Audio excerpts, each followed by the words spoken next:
Welcome everyone to the 2021 Fall Be Ready Utah webinar. My name is Wade Mathews. I am the Be Ready Utah manager for the Utah Division of Emergency Management. Now, on behalf of our entire Be Ready Utah webinar planning team, which also is our Be Ready Utah Expo planning team, we want to welcome you to tonight's event. We are very excited to have you joining us this evening. It is the third of our Be Ready Utah webinar since we have started these following the cancellation of the last Be Ready Utah Expo in the early days of the pandemic. Some of you may have been planning to attend that expo, and unfortunately it had to be canceled. And we've done these webinars a few times since then as a way to continue to reach out to the public and provide this valuable emergency preparedness training information, and to stay in touch with you. And it's also my pleasure to announce that tickets go on sale tomorrow for the next Be Ready Utah Expo, a live in-person expo. We are planning for February 25th and 26th at the Mountain America Expo Center.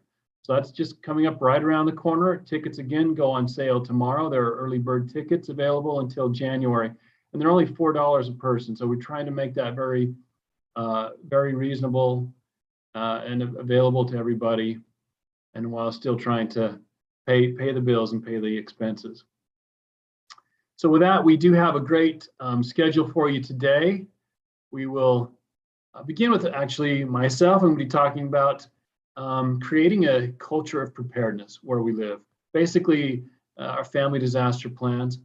I'll be followed by Jeff King, and he'll be introduced by a member of our team. Jeff will be talking about water storage and treatment and conservation.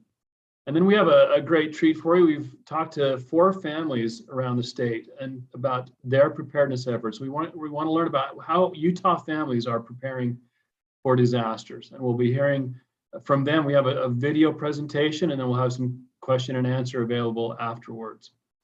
So without further ado, I'll go ahead and begin. Let me share my screen here. And as I mentioned, I will be talking about creating a culture of preparedness. Now, what does that mean exactly? So my slides are not advancing. Let's see.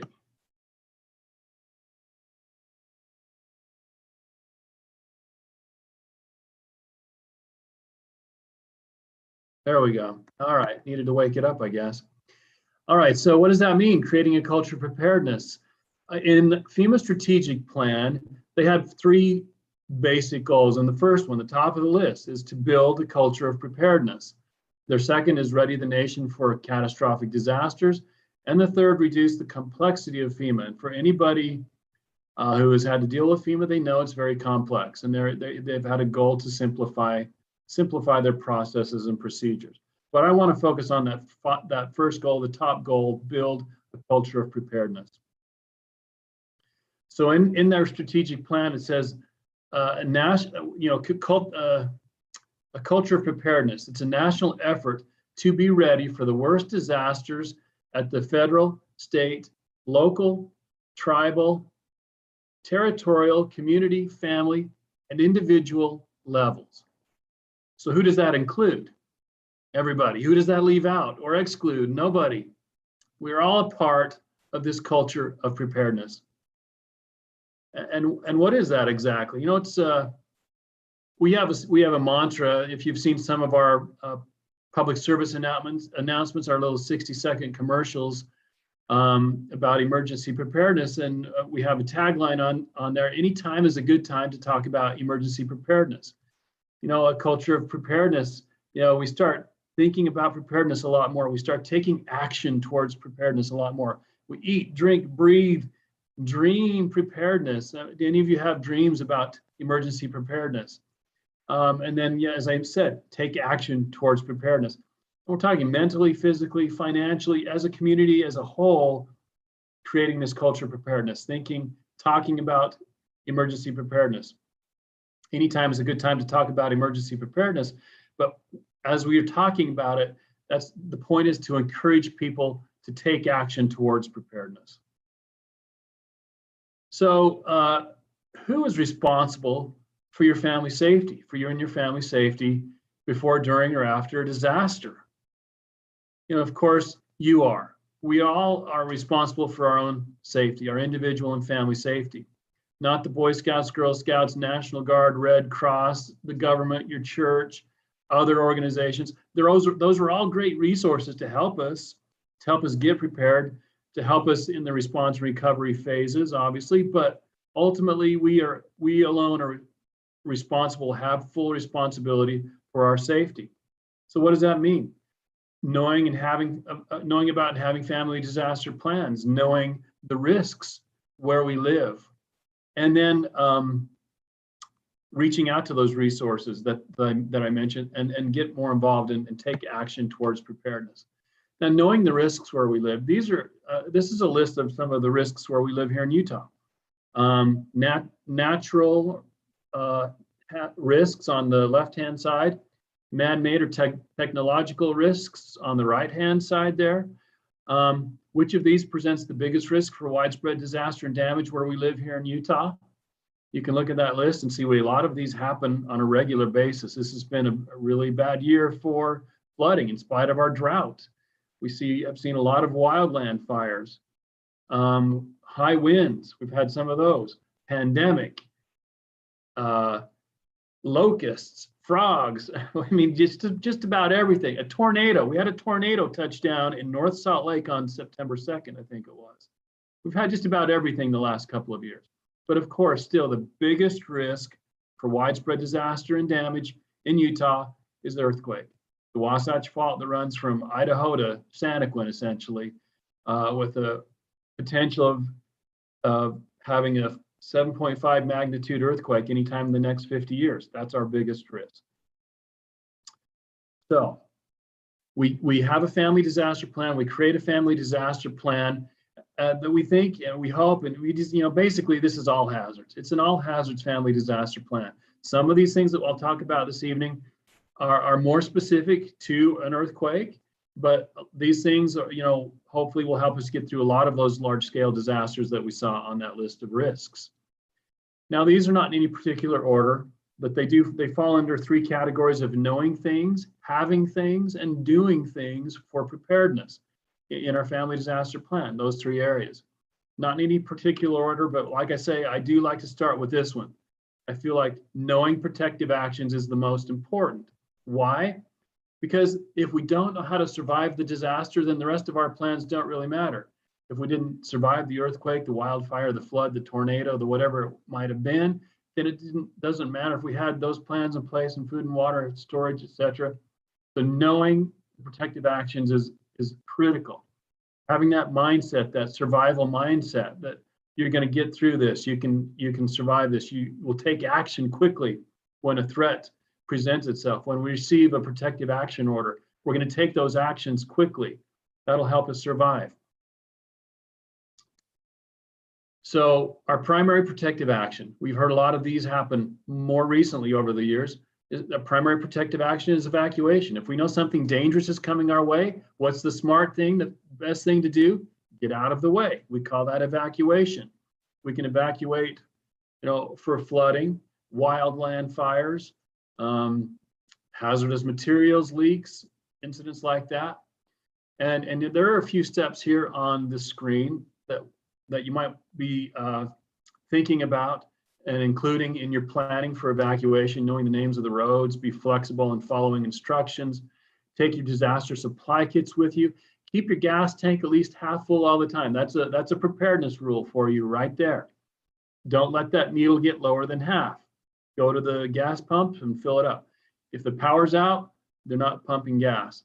If the power is working and there's a large scale evacuation, there may be a lot of people lined up at the gas station trying to get gas, and with your at least half a tank full of gas, you can just go right on by to the evacuation area.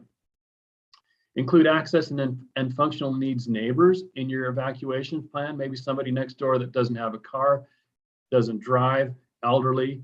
hearing or seeing impaired, maybe even a single parent with children that could use an extra hand. Think about those people and include them in your plans, and include your pets. Now, one thing that we do in an evacuation situation, we kind of panic. We've only got 30 minutes to evacuate. What do we do? What do we take with us? You know, of course, we're going to take our disaster supply kits, take your family members, take your pets. But what are those other things that we might have, maybe have time to grab, depending on the situation, that are irreplaceable, that, you know, are very meaningful, that we don't want to live without? Decide now what those items are. Take a 3x5 card and make a list of 15 items or so. That's just kind of an arbitrary number. It has to be manageable. You want to prioritize it, putting the most important items at the top of the list, because you may not have time to get everything on that list depending on the evacuation order. Because again, when they tell you to leave, it's time to leave. Don't wait, don't hesitate. But we're talking about here like family heirlooms and photo albums and journals and family histories and things like that. Important documents, you know, hopefully you've put these things on a flash drive, have extra copies someplace. But collections, you know, things like that. What are important to you?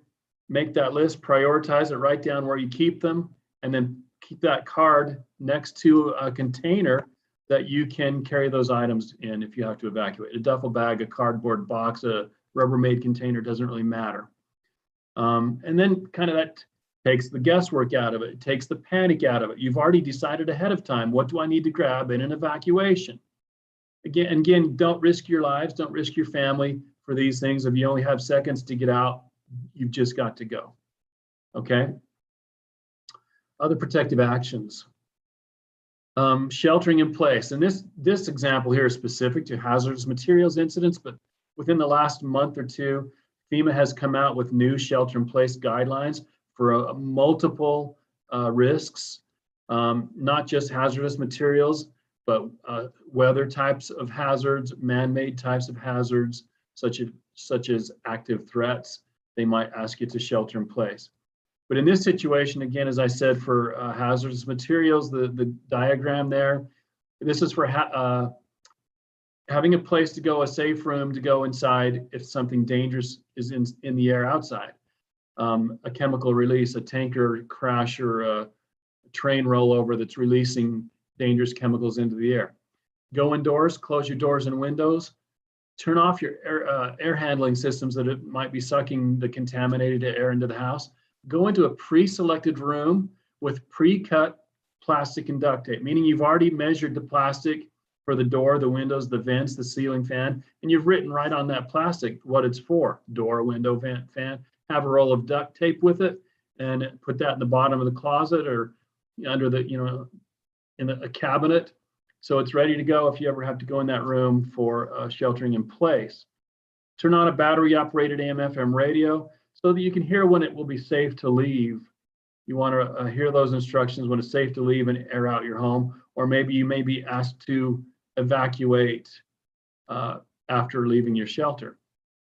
And again, include access and functional needs neighbors in your sheltering in place plans. Maybe somebody next door they're in a wheelchair and they can't reach to put plastic and duct tape up over the windows, etc. Maybe you would quickly bring them over to your house and help them shelter with you.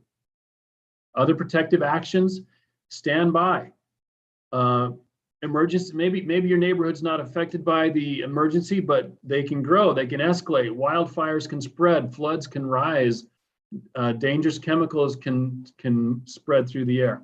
So listen to the emergency alert system, pay attention to the warning systems, and follow the instructions that you might receive.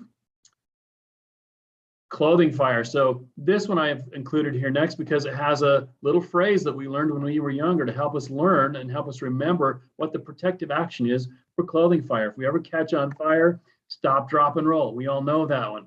Roll on the ground, lay down on the ground and roll until you can put that fire out. And we've created a lot of other little phrases similar to this one to help us remember some of these other protective actions, such as for flooding, turn around, don't drown, go to higher ground, don't try to cross, that fast moving stream or river, whether you're on foot or in a car. 12 inches of fast moving water can knock a person off their feet. 18 inches of fast moving water can float a car, an SUV. So turn around, don't drown. We've seen what happens when people try to do that, unfortunate cases, or even people on our YouTube videos watching cars floating down river, with somebody on top waiting to be rescued. So turn around, don't drown. Lightning. When thunder roars, go indoors. Now, lightning actually causes the most deaths in Utah, believe it or not, from natural hazards that we saw on that earlier list. But how do you survive a lightning storm? When thunder roars, go indoors. If you can get inside, away from that threat, that's the best thing. If you're outside and you don't have any buildings, maybe you're hiking in the mountains up on a peak someplace, obviously stay away from tall trees. Curl up in a little ball and just kind of crouch down on the balls of your feet. Be as short as possible and have as little bit of contact with the ground as possible. And that's basically protective action for lightning if you're outdoors and can't go indoors. Pandemic, we've all lived this for 18 months or more now. And I just used to say social isolation is the protective action, but we've seen it's a lot more involved than just staying away from people. It's having good hygiene and washing our hands, social distancing, staying that 6 feet apart, or quarantine and isolation, just staying home if you're sick, or if you don't even want to be exposed to the virus that's maybe rampant out in the neighborhood, out in the community. Social isolation. So we all are very familiar with that one. For a tornado, sheltering in a low place, getting in a basement, in a depression in the ground, away from open areas, away from things that might be blown over, trees and fences and power lines and things like that. A structure fire, get low and go. There's another little phrase for us there. You remember we all were taught, get under the smoke, you crawl out of a structure fire, a home or a building. That is the get low, and the go is to get out, like put you below the smoke so you can breathe long enough to be able to get out and escape the fire. And an active shooter situation. Run, hide, fight is one of the phrases. There's several phrases, but this is the one I think is most common. And this is not in any particular order. It depends on the situation at hand. Maybe you're faced with a gunman coming through the door immediately. You don't have time to run or hide. You go straight to fight. You have to just attack, yell, scream, throw things, fight. If you're further away from the situation and you have a safe exit, another way out of the danger area, then run is a great option. If you don't have any other exits, hide is going to be the best thing to do. Turn off the lights, close and lock the doors, barricade, move furniture, silence your phones, and try to be quiet and cause as little attention as possible. And then lastly, the big one for us, as I mentioned, the biggest risk for natural disaster, our earthquake, drop, cover, and hold on. I hope you've heard this one frequently over the years. And it means several things here, but here's a diagram. Basically, you get down on the floor, cover your head and neck with your arms and hands, and crawl to some cover. Get underneath a desk, a table, a chair, hold on till the shaking stops. Because that furniture might be sliding around across the floor, depending on the floor covering, depending on how violent the earthquake is shaking. So you hold on to the legs of the desk, the table, the chair. If you're in a wheelchair, unable to get down on the floor, as you can see in that diagram, lock your wheels and just cover your head and neck with your arms or hands or purse or something that you might be holding in your lap. Same thing with a walker. Now, what does this mean if, well, let me say, first of all, there's something else to remember along with this protective action of drop, cover, and hold on. If you're inside a building, stay inside. If you're outside, stay outside. Don't run into or out of a building during an earthquake. When bricks and facades, glass, chimneys, porches, those types of things might be falling off buildings, you don't want to be running into or out of a building at that time. Just drop, cover, and hold on wherever you are. If you're outside, try to get away from tall buildings, try to stay away from trees, move away from trees and power lines and fences. If you're driving, try to pull over as soon as you can safely do so. Try not to stop underneath, again, trees, power lines, tall buildings, or try not to stop on bridges or under overpasses, but just stay in the car. The best thing to do. If you're in bed, and we were all, I think a lot of us were in bed, I should say, early morning, March 18th last year for the Magna earthquake.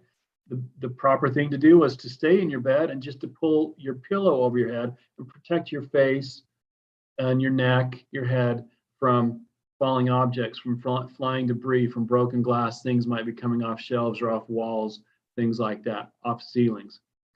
So you just stay in your bed. That you would not want to get under a bed, and tell your kids, don't get under a bed. Drop, cover, and hold on does not apply to getting under the bed. It also doesn't apply, as you can tell by the phraseology, for doorways. We don't teach people to get into doorways anymore. It's something that's from the past for various reasons, construction reasons, safety reasons. We don't tell people to get into door frames anymore.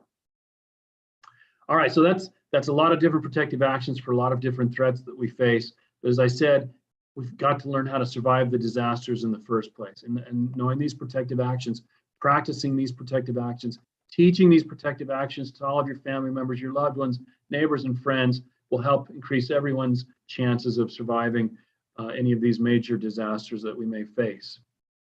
Now, for the rest of our family disaster plan, again, as I mentioned, knowing things, having things, doing things. Here's a doing thing example for family disaster planning. Conducting a home hazard hunt, specifically for earthquakes, looking for things that we can do around our home to make it safer in case of an earthquake. What's the first thing we want to check? Our water heater. Is it fastened to the wall using water heater fastening kits? You can get at hardware stores. Make sure they're fastened, that metal banding is screwed right into the studs in the wall or the concrete, not just into the sheetrock. And then have flexible gas line attached to any of your gas appliances along with your water heater, so that if the shaking is violent, if appliances do move, hopefully that gas line will flex and move with it instead of breaking and causing a natural gas leak in your home, or propane leak in your home, depending on what your situation is. And then you'd have to evacuate. You've got that leak. Other things to do: move heavy objects from high shelves down to low shelves. You can use museum putty, double-sided tape, sticky paper, contact paper on shelves to kind of keep things from moving, shifting. Using child-proof locks in kitchen cabinets to keep the cabinet doors from opening and all the canned goods and glass and dishes from flying out of the cupboards in the kitchen. But again, moving heavy objects from high shelves to low shelves is probably one of the easiest things to do in those situations. Using L brackets or the nylon straps to fasten tall furniture to the walls, like your bookcases, curio cabinets, china cupboards, entertainment centers. You want to fasten those to the wall with L brackets into the studs in the wall, again, not just into the sheetrock. You can use decorative safety chain to make sure the chandeliers and the ceiling fans and those types of things are securely fastened into the ceiling. And if you really want to get into it, especially if you're in an unreinforced masonry home, you would probably want to get a contractor to come and see what it would take to reinforce, retrofit your home if it's unreinforced masonry. Okay, again, moving on for our family disaster plan, having disaster supply kits assembled. And we used to call these 72-hour kits, meaning they were for a minimum, and this still applies, a minimum of a 3-day supply of food and water. But the more you can do, the better. If you've got a kit that you can put in 5-day supply of food and water, that's recommended. After Hurricane Katrina in 2005, FEMA said have a minimum of 5-day supply of food and water in your disaster supply kit. Here's a few tips to think about for your disaster supply kits. One for each member of the family, checking them for expired or broken or old items a couple times a year. Special documents, include those in your kit. But one thing that I want to emphasize is personalize your kit. There are great disaster supply kit lists everywhere. We've got one on our website along with lots of important good brochures for emergency preparedness. One for disaster supply kit, one for special documents listed there. American Red Cross, ready.gov. USU Extension, Disaster Discovery Center. They've all got great disaster supply kit lists. But whatever list you use, or if you even go buy a ready-made kit at the store, remember to personalize that kit. If there's something that you need to be happy, healthy, and comfortable, put some of it in your kit. Maybe it's your just favorite chewing gum, or your favorite lip gloss, or your favorite eyeliner, or a book to read, or whatever. You know, personalize your kit. And everybody in the family should do the same thing. Of course, you probably should have items in your kit from each of these 12 areas of preparedness. And I'm not going to go over each one of these areas. They're listed there on your screen. Again, our disaster supply kit brochure on the bereadyutah.gov, or I should say now, beready.utah.gov website, which we just unveiled our new website this week. That disaster supply kit brochure is broken down into the 12 areas of emergency preparedness. So it already helps you kind of think about it in that way. Okay, water and food is an important part of our family disaster planning, besides what we put in our disaster supply kits. We know we can't live without water for more than a few days. And if we've just got a few days supply of water in our disaster supply kits, that may not be enough. Have extra water stored at home. Part of our year's supply, we used to call it our emergency storage, food and water storage. Have more water. And there's the water storage rule right there. 1 gallon per person per day is recommended. Actually, 2 gallons per person per day for elderly and for children. If you think about how much water we go through on a daily basis, compare that to 1 gallon, that's not very much. We're going to go through that gallon very quickly, and that's going to be for drinking and cooking, cleaning, taking your medications. So you've got to use that gallon of water per day sparingly. But what I do with that rule is I add up all the water I have stored in my house. On my blue 33 or 55 gallon barrels, my white 5 gallon containers, my 1 gallon water jugs, the water in my water heater that's potable and safe to drink, my cases of bottled water. I add all those up, divide that by the number of people in my family, and that will tell me the number of days I can expect that water supply to last if I'm not able to get any other source of water. So that should be a minimum of 14 days. We should at least have 14-day supply, 2-week supply of extra food and water in our homes to get us through that early stages of a disaster response. USU Extension Service did a study in 2005 that determined if your water was treated and safe to drink, when you put it into those containers, you don't need to rotate it. It's already killed anything that's dangerous, that's harmful in there. But if you do question the purity of your water, you don't know how long it was stored or where it came from, or it may have been compromised, boil that water at a rumbling boil for 3 minutes to kill anything in there that will be harmful to us. Let it cool, and then it should be safe to drink again. Having water filters handy is a great idea as well. We're gonna learn more about water treatment and storage coming up in the next session. I'll leave it at that right there. But again, food storage. Besides that 3 to 5 day supply of food in your disaster supply kit, have long-term food storage at your home. And this can be broken up into 3 different areas as well. Of the short term, the wet cans, the cans of chili and soup and stew, or the cans of beans and corn, even canned meats. We get a lot of canned chicken from the big box membership stores. Canned chicken and canned beef, tuna fish. Those are the wet cans that that stuff that we're using on a regular basis. We rotate that very quickly through our food storage. Then a little bit longer term, we might be thinking about dehydrated and freeze-dried canned foods, those number 10 cans, or Mylar vacuum-packed, vacuum-sealed bags of dehydrated and freeze-dried food. 25-year shelf life on a lot of those types of foods. And then even longer term, I kind of jokingly talk about the 4,000-year food storage, because wheat was found in Egyptian pyramids from 4,000 years ago that was still edible, still safe to eat. So have, wheat and rice and beans and sugar and salt and those long-term things to store. So food and water storage, very important part of our family disaster planning. Moving on, considering communications. Will the phones be working? We don't know. There's no guarantees, but we'll still have an out-of-state telephone contact. A relative or close friend, somebody that everybody in the family knows who they are and how to contact them. And then in a disaster, if we're separated, when that disaster hits, we can all check in with them. Yeah, your husband just called. He's leaving work. He's going to meet you at your meeting place.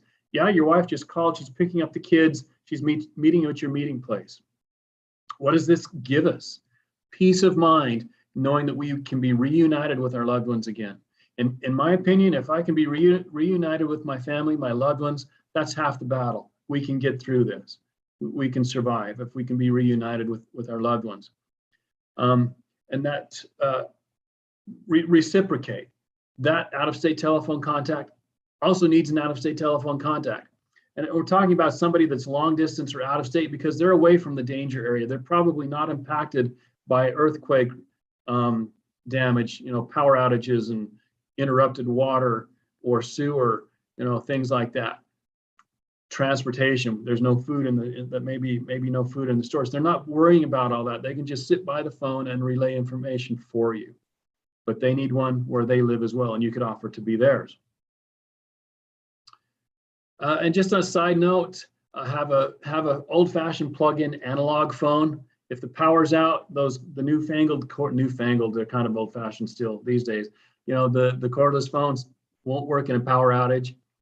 And then texting is most reliable. If cell phones and cell towers are working, texting will be the most reliable form of communication in a disaster. It takes the smallest amount of bandwidth and has the greatest chance of getting through to your intended recipient. Also part of our communications plan, it doesn't sound like a communication plan, but our meeting places. And maybe we can't communicate by phone or radio or out-of-state contact. We're going to have meeting places, 2 of them. The first one is outside of your home. In case of a house fire, a gas leak, an earthquake, everybody goes outside after the shaking stops, by the way. Again, don't run out of a building during the shaking. But you go outside your meeting place, whether it's the tree in the front yard, the neighbor's porch, the street light, stop sign on the corner. It doesn't matter as long as everybody in the family knows where it is and you can get to it quickly and easily. Okay, and then you take accountability. You count heads, 1, 2, 3, 4, 5. Okay, we're all here. Thank goodness. Anybody hurt? Anybody need first aid? All right, let's check the house before we go back inside. And then the second one should be outside of your neighborhood. In case of an evacuation, roadblocks, large-scale disasters hit, and we're not at home at the time. Maybe we can't get back home. Have another place to meet. And again, you choose this as a family. Could be grandma's house across town, or your favorite store, or the church, or the school. A lot of communities are having people go to the schools for a meeting place for information, a place where maybe more supplies might be brought eventually. So that school could be your meeting place outside of your neighborhood. But doesn't matter where it is. Everybody should know where and how to get there, where it is and how to get there in your family. Okay, write those down. So we've got. We sent out a brochure in our email reminder for the webinar today. Hopefully you saw that email and you had a chance to download that family communication plan, that communication plan form. It's just 5 cards. The first one is an example of how to fill it out. And there's 5 cards. You fill them out the same way, one for each member of your family.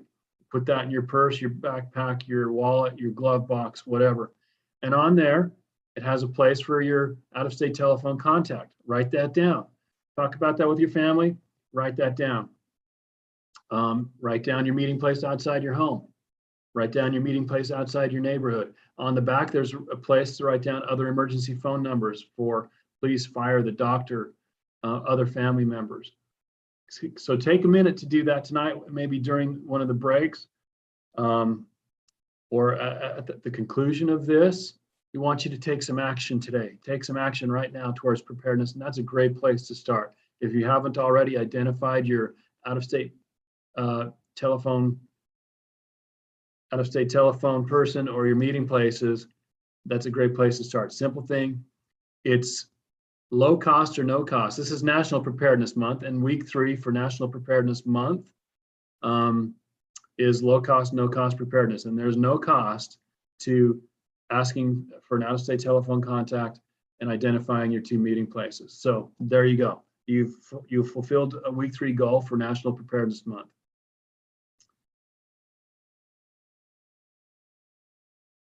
Okay, moving on. Knowing how are you going to be notified of an emergency or a disaster coming your way is going to be important. Knowing and being notified of where triage and treatment centers may be located, where shelters may be located, where decontamination locations will be, where FEMA's points of distribution will be, where they may be shipping in bread and milk and cheese and ice and water. It's going to be important to know where all those things are being conducted. And our warning systems may be ways that we would learn those things, and where we would hear about protective actions if we have enough notice that something dangerous is coming our way.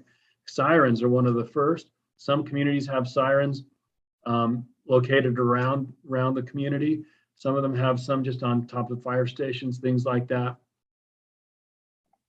Emergency alert system. I mentioned this is part of our protective action to stand by, but just knowing, the emergency alert system on TV and radio. The primary station in Utah is KSL 1160 AM, 102.7 FM, or channel 5. And then it spreads out from there to all the other TV and radio stations. And who uses this the most? The National Weather Service. We see this used a lot with weather watches and weather warnings. So pay attention when you hear that beeping sound, and it's not just a time to run to the bathroom or go get a snack. Listen and see what the emergency message is on the EAS. Cell phones or wireless emergency alerts. It's a fairly new warning system, maybe the last 5 or 6 years or so, and we're continuing to improve it. And it's already built into your phone. It uses your cell phone towers to locate where you are and if you're in a dangerous area or potentially dangerous area, and you'll get a warning message over your phone, unless you've gone in and opted out. Now, I would not encourage you to do that. I would encourage you to leave it opted in. Why would you not want that emergency warning at the palm of your hands, in your pocket, in your purse, whatever, wherever you keep your phone, and receive those emergency messages? We see this being used a lot for Amber Alerts here in Utah. Highway message boards. Not only will they tell you traffic problems, but they can tell you about road closures, or they could direct you to a shelter or a points of distribution. Tone alert radios. These are weather radios. You may have heard of these. You can buy them at basic electronic stores. And the National Weather Service normally puts 24-hour a day, 7-day-a-week weather forecasts. But in an emergency, they can set those off. They'll set off a little tone, and then you'd come and push the button that turns the speaker on, and you would receive that emergency message for the area where that radio is located. Route alerting. And this is basically just police and fire and other emergency personnel going up and down a street, some city blocks with their PA systems announcing an emergency or protective action. You have 30 minutes to evacuate and evacuate in 30 minutes. Again, listen to, pay attention, heed the warnings, heed the messages you would receive over the warning systems. Telephone calling trees, whether you're in a group, an organization, a club, a church, work, you may have telephone calling trees for notifying and taking accountability for members. And then lastly, social media may also be considered part of a warning system. Information is always constant there. It's always coming out. It's quick, and in many cases, hopefully self-correcting.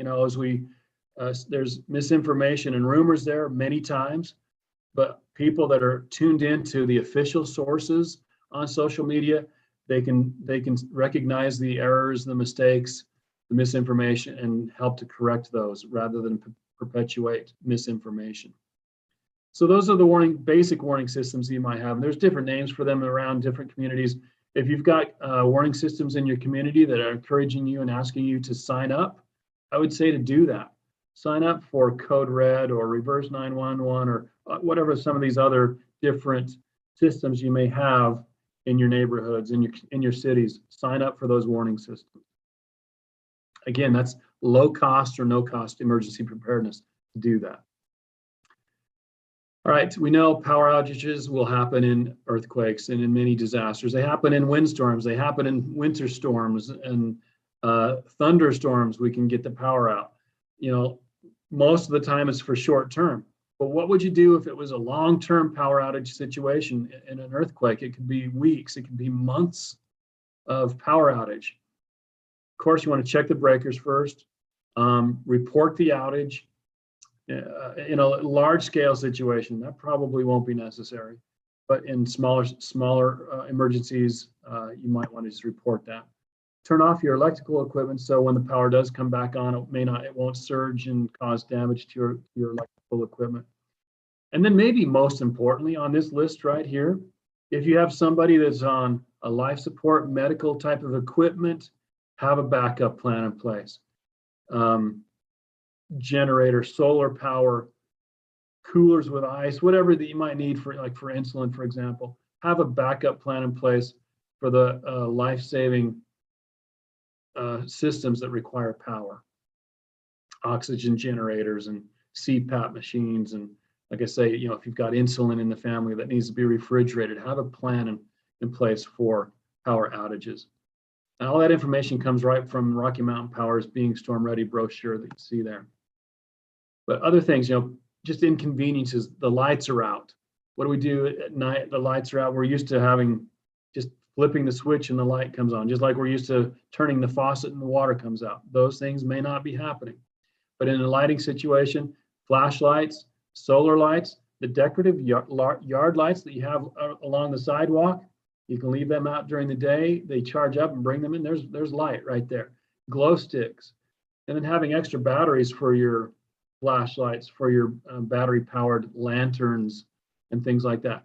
Solar lights that are shown there may have charging capabilities on them as well. Power outage, light and heat. Again, wintertime, you know, what are we going to have to stay warm? If you don't have an alternate heat source in the house, all we have is a furnace that requires electricity, requires natural gas. If natural gas may be out as well, have plans in place for heat. Extra blankets, dress in layers. Set up a dome tent. You know, you don't have to drive stakes in the ground on those dome tents that have the spring bars in them. Set that up in the living room. Bring everybody in the family inside the tent and conserve that body heat. Gives us an extra layer of insulation, if you will, along with our blankets and sleeping bags and stuff. And have that inside the house. That gives us an extra layer of heat and insulation and helps conserve and share body heat. And then cell phones, you know, it's our primary form of method of communication anymore, and they only hold a charge for a day or two. And again, if the power is out for long term, solar powered charging systems, you know, having extra batteries, a lot of times they have portable batteries that you can carry around for short term, and then ways to charge those up using solar or generators or other things like that. For power outage, food and water, bottled water, something, you know, we don't think about. If the power's out, pumps are not pumping water out of the ground into storage tanks. It happened where I lived one time, and the power had been out all day long. People were using water. It was in the summertime, still watering, still, you know, was playing in the water in the pools and so on. And what they didn't realize is they were draining the water out of the tanks, and we were losing fire suppression capabilities. And it was getting quite critical. And our emergency management, our fire departments, our officials decided we needed to warn the public, stop using the water. Even though it was just a power outage, water was still on, water was still safe to drink. We needed to stop using it. So we warned the people, they stopped using water, and we were able to conserve our firefighting capabilities and keep some water in the tanks there. But bottled water, you know, again, your water storage that we talked about earlier. Ready to eat food, we're not going to have a stove, we're not going to have a microwave. You know, if you camp a lot, you have those alternate cooking methods that you could use in a situation like this. Otherwise, ready to eat foods, manual can openers, keeping the fridge closed. Obviously, we'll keep the cold air in there and for 2 to 3 hours, it will keep that food safe enough to drink. And in a freezer, keeping it closed at least food will last 2 to 3 days. So 2 to 3 hours for the fridge, 2 to 3 days for the freezer. Avoid candles for power outage safety and starting fires. Only use kerosene propane heaters with proper ventilation, and only run generators outside. Okay, plugging appliances directly into the generator. Don't exceed the load rating. There we go. All right, moving on. Sanitation. Again, we have a brochure just about sanitation on our website, beready.utah.gov. But before I go to the next slide to talk more about it, I just pulled this one up here. This picture on this title slide is an example of what can you do for sanitation in a disaster situation. Maybe the water's not flowing. Maybe the water is flowing, but we don't know what's happening to the sewer system. So be sure to find out if the sewer system is compromised or if it's still functioning before you start using the facilities or flushing the toilet. You may be filling the neighbor's basement up with raw sewage and don't know it. So otherwise, once that last water is removed from the toilet bowl, you can line the toilet bowl with a plastic garbage can and still use the facility, still have the privacy, the toilet seat there. It's best to separate solids from liquid.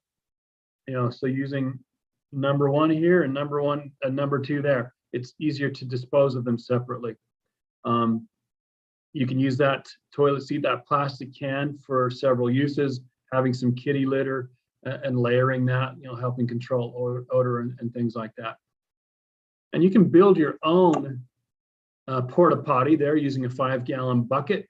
You can go buy a toilet seat lid at a hardware store or emergency stores and have inside that bucket extra garbage can liners, a bottle of kitty litter for layering, Lysol, hand sanitizer, wet wipes, toilet paper, of course, and have your own porta potties that you can set up any place where you might need to do that. But as part of sanitation, don't forget the cleanliness. Don't forget the hand washing station. We want to prevent the disaster after the disaster, which is disease. In most cases, it's disease. We're not washing our hands. We're not cooking food well enough. We've got lots of sick people, or maybe, unfortunately, dead bodies that haven't been properly taken care of. So we want to be careful and making sure you're washing your hands frequently, using hand sanitizer, and drinking clean water. Quick pop quiz. I'm almost out of time here, but true or false? Always turn your natural gas off after an earthquake. And I'll just tell you right away, unless you're putting some answers in the chats there on our YouTube channel where you're watching this, I can't see that, but maybe some of our moderators are watching that. You can see put your answers in there. But the answer to this pop quiz is false. And the reason being is because it says always there. You only shut your gas off if you suspect a leak. You smell it, hear it, or see it, or you can see a broken gas line, or if your home is off its foundations. We still want natural gas. We still want hot water. We still want a stove, a gas stove, a fireplace, gas fireplace, if those things are still functioning. So you shouldn't shut those off unless you suspect a leak. Because if we shut the gas off, we should have a professional come and turn it back on. And if we all turn the natural gas off after an earthquake, how long will it take the professionals to come and turn the gas back on? But if you do have to shut it off, know that there's that diagram on the left there. The one on the left, the slot valve, you can see that the valve is horizontal across the gas line, like a dam across the stream. Then you know that the gas is turned off. And usually those two holes are lined up together that the gas company would use to put a padlock on the gas line in case we haven't paid our gas bill. The one on the right, you can see that slot valve is parallel with the gas line, and the gas is flowing through there.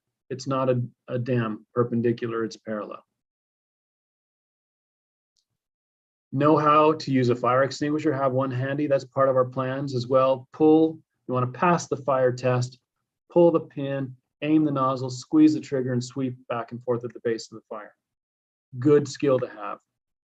And then lastly, have a plan for your pets, including food and water, identifying boarding locations, because pets aren't allowed in American Red Cross human shelters, but we realize for many people, pets are family, and if they can't take their pets, they're not going to leave, they're not going to evacuate, so they're starting to,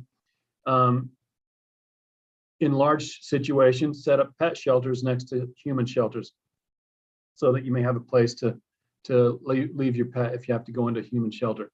Otherwise, you can use, if you've got a neighborhood veterinarian or a friend across town or relatives, and then have a leash where you can leave that pet. I mean, have a leash or cage. Of course, if you've got neighbors or friends or relatives, I should say family or friends outside of the evacuated area, that's most likely where you will stay in an evacuation situation too, rather than a shelter. But have a leash and a cage for your pets, and make sure vaccinations and licenses are up to date for your pets. Now, I've talked about a lot of things tonight. Practice these things. Hold your fire drills and your evacuation drills. Go through your disaster supply kits.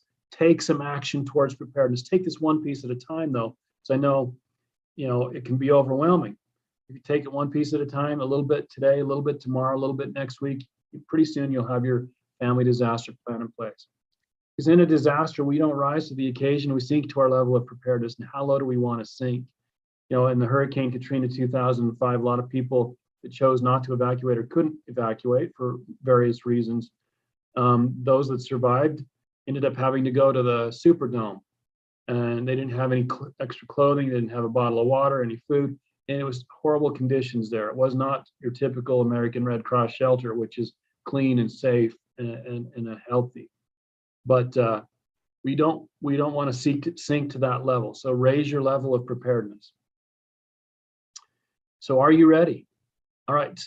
I've probably used up all my time for questions, and if our moderators are there, if any of you, let's see, maybe I should open up the chat window really quick here. But I believe your questions are being answered throughout the presentation. So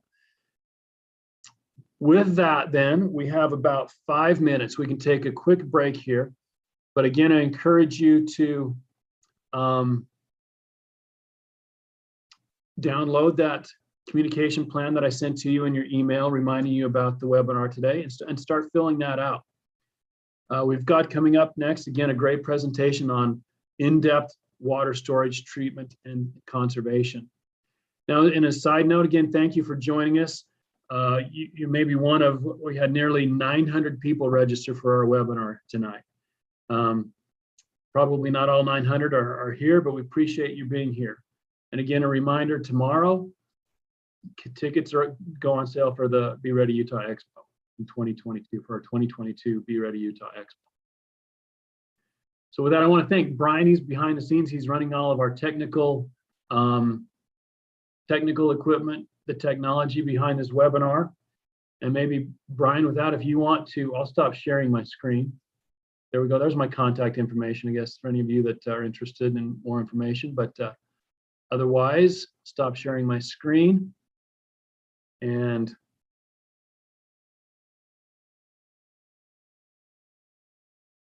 Brian, do we have a Be Ready Utah preparedness video? I should say a public service announcement video that we might be able to share. Here we go.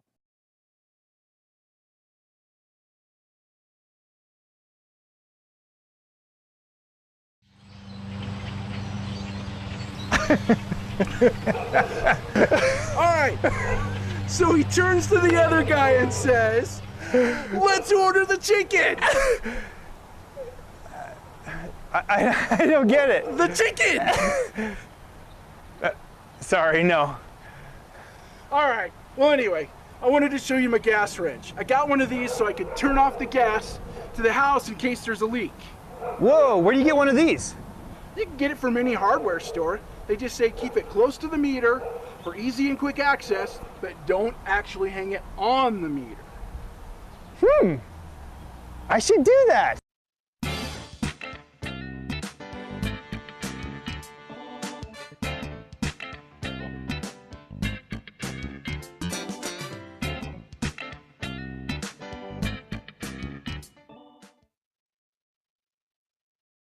And there you go. Anytime is a good time to talk about emergency preparedness. Talk about it, share your ideas. Somebody else saying, hey, I've got my water heater fastened to the wall. I should do that. And they'll go fasten their water heater to the wall. Hey, I've got a gas wrench I keep here close to the gas meter, and they see that, hey, I should go do that. And then they'll go get a gas meter or a gas wrench and put it by the gas meter. So share, prepare. Anytime's a good time to talk about emergency preparedness. Okay, so we have about 5 minutes until we start our next presentation.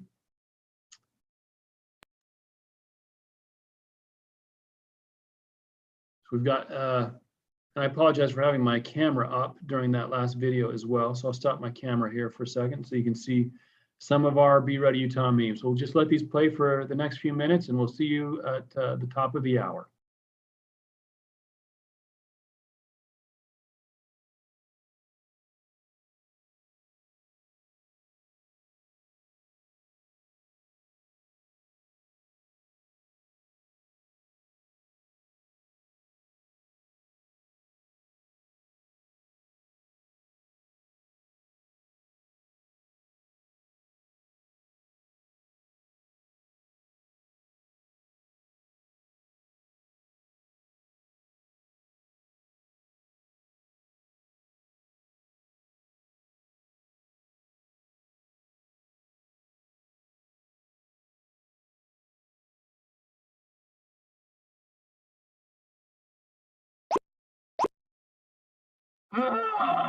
I cannot take this social distancing anymore. It's driving me crazy.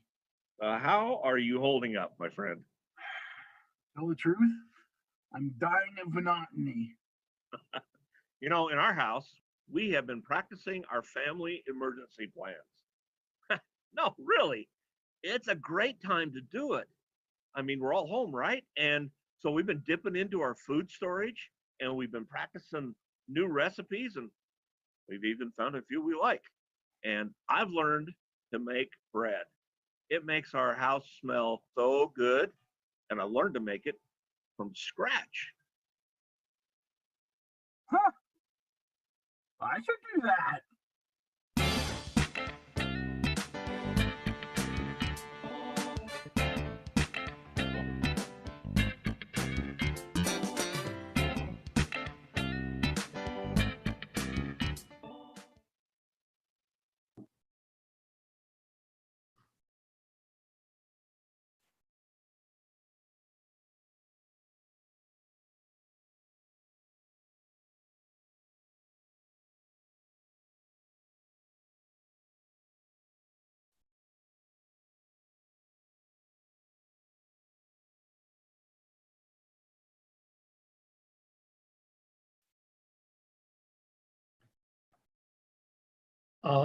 All right, yeah, we are just about a minute away from our next session here at the 2021 Fall Be Ready Utah webinar. Again, thank you all for joining us. Appreciate all your questions that you're posting in the chat window there on our YouTube channel where you're viewing this live webinar. And want to thank Brian Stinson and team. One of the actors there with some other fellow actors, Jeff Johnson and others, for our Anytime is a Good Time to Talk About Emergency Preparedness public service announcements. Those are all available on our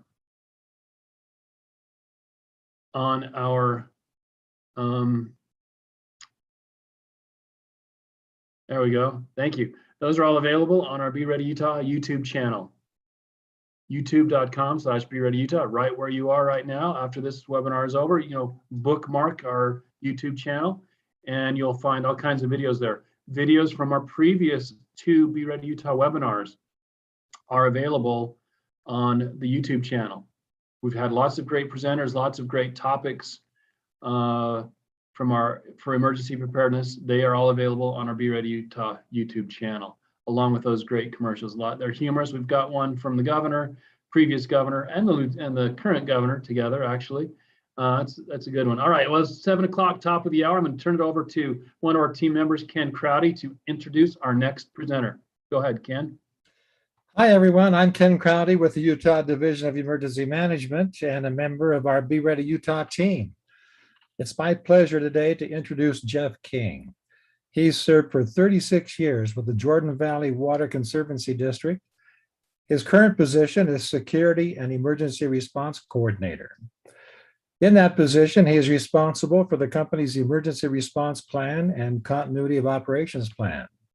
He trains company employees in security and emergency response procedures and serves as a liaison with state and county emergency management, local emergency managers, and county stakeholders. He has served for 22 years with Utah National Guard and is a graduate of Salt Lake Community College and Utah Valley University. We are fortunate today to have Jeff speak to us on the subject of water storage, water purification, and water conservancy. So take it away, Jeff. Thank you very much, Ken. Hope you all can hear me. Appreciate that.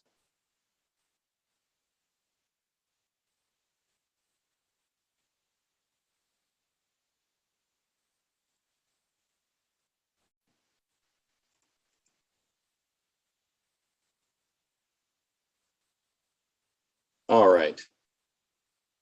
I've been asked to talk about water storage, filtration, and conservation.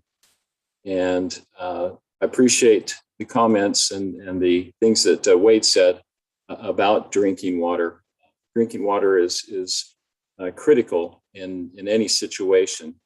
As we go through presentation today, you're going to find that there's some things that are going to be repeated multiple times, and we're just trying to drive home the fact that water is so important, and we seem to sometimes overlook the importance of it. So let me see if I can get my computer to progress or move my slides forward.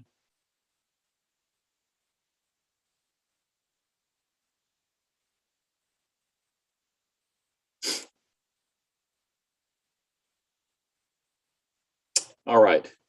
Following a disaster, clean drinking water may not be available. Your regular water source could be cut off, or it could be compromised because of contamination.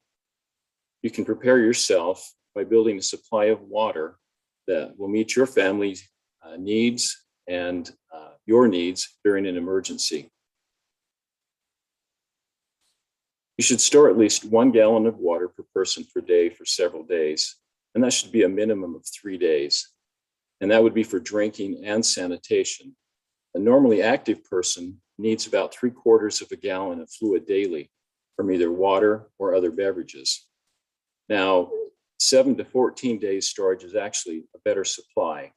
So you may want to note that, and I'll refer to that several times during this presentation. You need to take into account when you're storing water, children, nursing mothers, sick people, sick individuals. They may need more water than just the 1 gallon per person per day.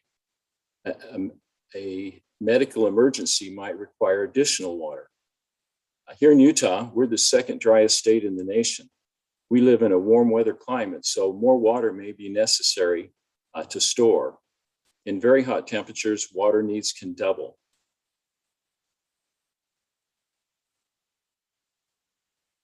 Your body is 60 to 70% water. It's necessary for all body functions. You can only last 3 or 4 days without water. If you're thirsty, you are already dehydrated. Water is vital to our survival, so it's important to store a minimum of 1 gallon of water per person per day in preparation for an emergency. That's half a gallon for drinking and half a gallon for food preparation and sanitation. So you see, 1 gallon per person per day is really not enough water. You'll need more at high altitudes or in dry climates like we have here in Utah. People who are older or sick, children, nursing mothers, and those who are physically exerting themselves will also need more water. You should store a minimum of 2-week supply of water, or 14 gallons each, for you and your family in in a clean, airtight container. You should be looking for the HDPE and the number 2 label on containers for safe long-term storage. You should never ration water unless ordered to do so by authorities. Drink the amount of water that you need and try to find more water tomorrow. Minimize the amount of water your body needs by reducing activity and staying cool. You should drink water that you know is not contaminated. Suspicious or questionable water, such as cloudy water from a regular faucet or water from streams or ponds, should be used only after it's been treated. Do not drink carbonated or caffeinated beverages instead of drinking water. Caffeinated drinks and alcohol dehydrate the body, which increases the need for drinking water. Buy commercially bottled water and store it in the sealed original container in a cool, dark place. Commercially bottled water in PET or PET plastic containers should be purchased. You should follow the container's best if used by dates as a rotation guide. Avoid plastic containers that are not PET plastic. PET is an acronym for polyethylene terephthalate, a plastic resin and a type of polyester. Manufacturers use PET plastic to package products because of its strength, its thermal stability, and transparency. Customers choose PET because it is inexpensive, lightweight, resealable, shatter-resistant, and recyclable. PET bottles are labeled with the resin identification code number 1 PET imprinted on or near the side or bottom of the container. There are no known health issues with this plastic. It is important to consider your individual needs carefully before purchasing your storage containers. There are many types of containers that are available on the market for water storage. Your containers should be food grade, meaning they are meant to hold food or water. The most commonly used containers are glass, plastic, and metal. However, I would not recommend using glass containers to store water due to the potential of being broken during and after an earthquake.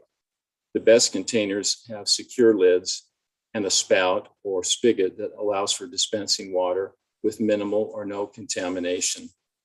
Again, store a minimum 2-week supply, 14 gallons each.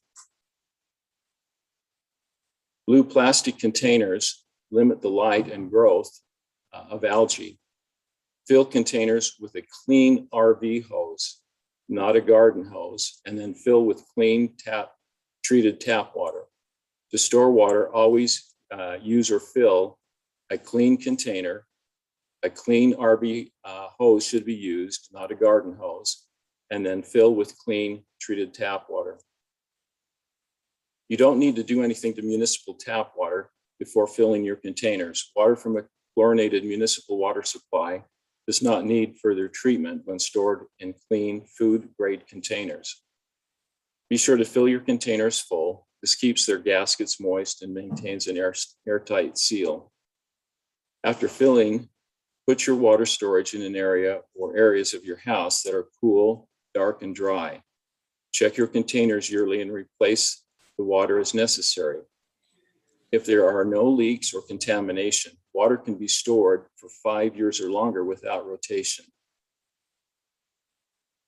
Non-chlorinated water should be treated with household bleach. A good way to sanitize your water storage is add a 1/8 teaspoon or approximately 12 to 16 drops of regular household bleach per gallon, or 2 tablespoons plus 1 teaspoon for 55 gallons. Only household bleach without thickeners, scents, or additives should be used. There should be a slight chlorine odor. If not, add a few more drops after filling because bleach will lose strength over time. It is always a good idea to clean a new water container before storing clean water in it. Another suggestion is to periodically clean old water storage containers. You can use the old water by sprinkling it or putting it on your yard or on plants around the house. and then put new clean water in after you've cleaned the container. The CDC recommends that these steps be used to clean and sanitize water storage containers. You should wash the container and rinse completely with water. Sanitize the container with a solution made by mixing 1 teaspoon of unscented liquid bleach, household chlorine bleach, in 1 quart of water in the container. Cover the container tightly and shake it well, and make sure the bleach solution touches all sides inside the surface of the container. You should then wait 30 seconds and then pour the sanitized solution out of the container, and then let the empty sanitized container air dry before using it. You should rinse it out also, just to get rid of that extra bleach. It's important to consider your individual needs carefully before purchasing your water storage containers. There are many types of containers available for water storage. Remember, 1 gallon water weighs 8.34 pounds. So in other words, a 5-gallon container will weigh 41.7 pounds. A 15-gallon water container full of water will weigh 125.1 pounds. And a 55-gallon water container full of water weighs 458.7 pounds. If you need to evacuate your home and take water with you, you may want to consider using your water in a 5-gallon container or smaller. At our house, that's what we've done. I realized that after my back surgeries that I needed to have something smaller than a 55-gallon drum. So we purchased the 5-gallon containers and filled those up and put those in our storage, which are stored in the basement. And again, if we need to evacuate, it's much easier for me to carry one at a time, a 41-pound container of water versus a 15-gallon container that has a 125-pound capacity on it. All right, now we're going to talk about personal portable water filters. We're going to compare several of them. I've done some research, so hopefully this will be informative for each of you. So the Katadyn Vario water filter is easy to use, and thanks to its design features. Both the inlet and outlet hoses are 36 inches in length, which provides plenty of hose to work with and preventing the need to crouch or kneel next to a body of water. The outlet hose also features a plastic clip that you can use to connect it securely to a water bottle when you're filling it. You don't have to put in a minimum effort to pump. That's the beauty of the Katadyn filter. It's very easy to pump. And so inside the system, there's a 0.2 micron filter, which removes waterborne bacteria, while the carbon core filter removes pesticides and chemicals like chlorine that can affect water taste and smell. With a cleanable ceramic dish, you can get a long lifespan out of the filter, roughly 500 gallons, which equates to more than a decade with proper care. So the Katadyn water filter is, I priced it out, and on the internet, I found a price of $79.96. I'm not endorsing anything. I'm just basically providing the information. Some of the pros of using this water filter, they have a very long span life. They're lightweight and portable, and it's very fast to filter the water. Some of the cons to using it, some customers have experienced leaking, and the O-rings require frequent lubrication. Now, this Sawyer Mini straw or Life Straw filter is one of the best water filter purification solutions offered. It's a versatile personal filter, and it can be used as a straw connected to a single-use water bottle or attached to a pouch, and a pouch that is included with the straw filter, or a hydration bag to produce a clean, potable water for on-the-go drinking. It has a 0.1 micron filter and is the best you can get with a lifespan of 100,000 gallons of water. You can rely on the Sawyer Mini for a lifetime of filtered drinking water. This filtration system is so effective that it removes more than 99.99% of bacteria and protozoa. It uses absolute filtration to quickly filter water while trapping contaminants in its U-shaped microtubes. It's small enough to fit in the palm of your hand and lightweight. The Sawyer is the best water filter for travel. It's incredibly convenient. You can simply choose your preferred method of filtration and get started right away. And you don't need to buy any add-ons at all if you just use the filter as a straw or with the included pouch. It's priced at $19.97 on the internet again. Some of the pros for this filter is it has an impressive span life of 100,000 gallons of water. It's versatile, has multiple uses. It's small and lightweight. Some of the cons, again, it doesn't remove virus microorganisms, and it can't be used with a wide mouth water bottle. Again, it's priced at $19.97 each. Even though I'm showing you 4 straws there, each straw is the $19.97. The Seychelles filter water bottle is another great filter water bottle. What you do is you put water into the bottle. It has a charcoal filter in it, and it basically is, oh, here we go, there it is another top of the line choice for those who want a portable and lightweight filter. You can bring it anywhere, including for hiking, camping, and backpacking. You can also bring it for domestic or international travel. You can count on it for emergency survival as well. It's efficient in filtration because it uses an ionic adsorption microfiltration. And this feature is one of the best around because of the function that it can remove many types of contaminants, including bad odor and taste. It can remove chlorine, silt, and cloudiness. It can also get rid of biological contaminants, including 99.95% of virus, bacteria, and cysts, to name a few.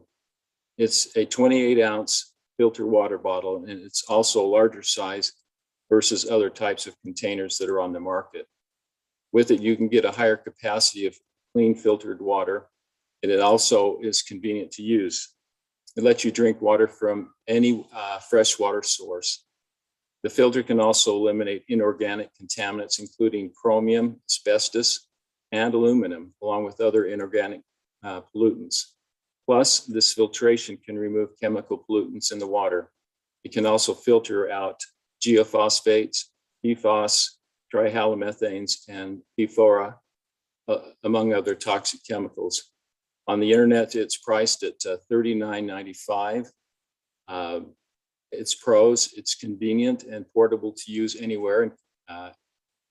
It can clean contaminated water. It's safe and sturdy. It's made of safe and sturdy materials. It uses an ionic absorption microfiltration system, and it's high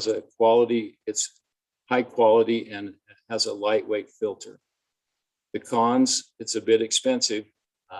It has a leakage problem that can occur if the bottle isn't 100% upright. The straw isn't durable, and many consumers need to find a replacement for the straw. And water splashes out of the bottle if it tips more than 45 degrees.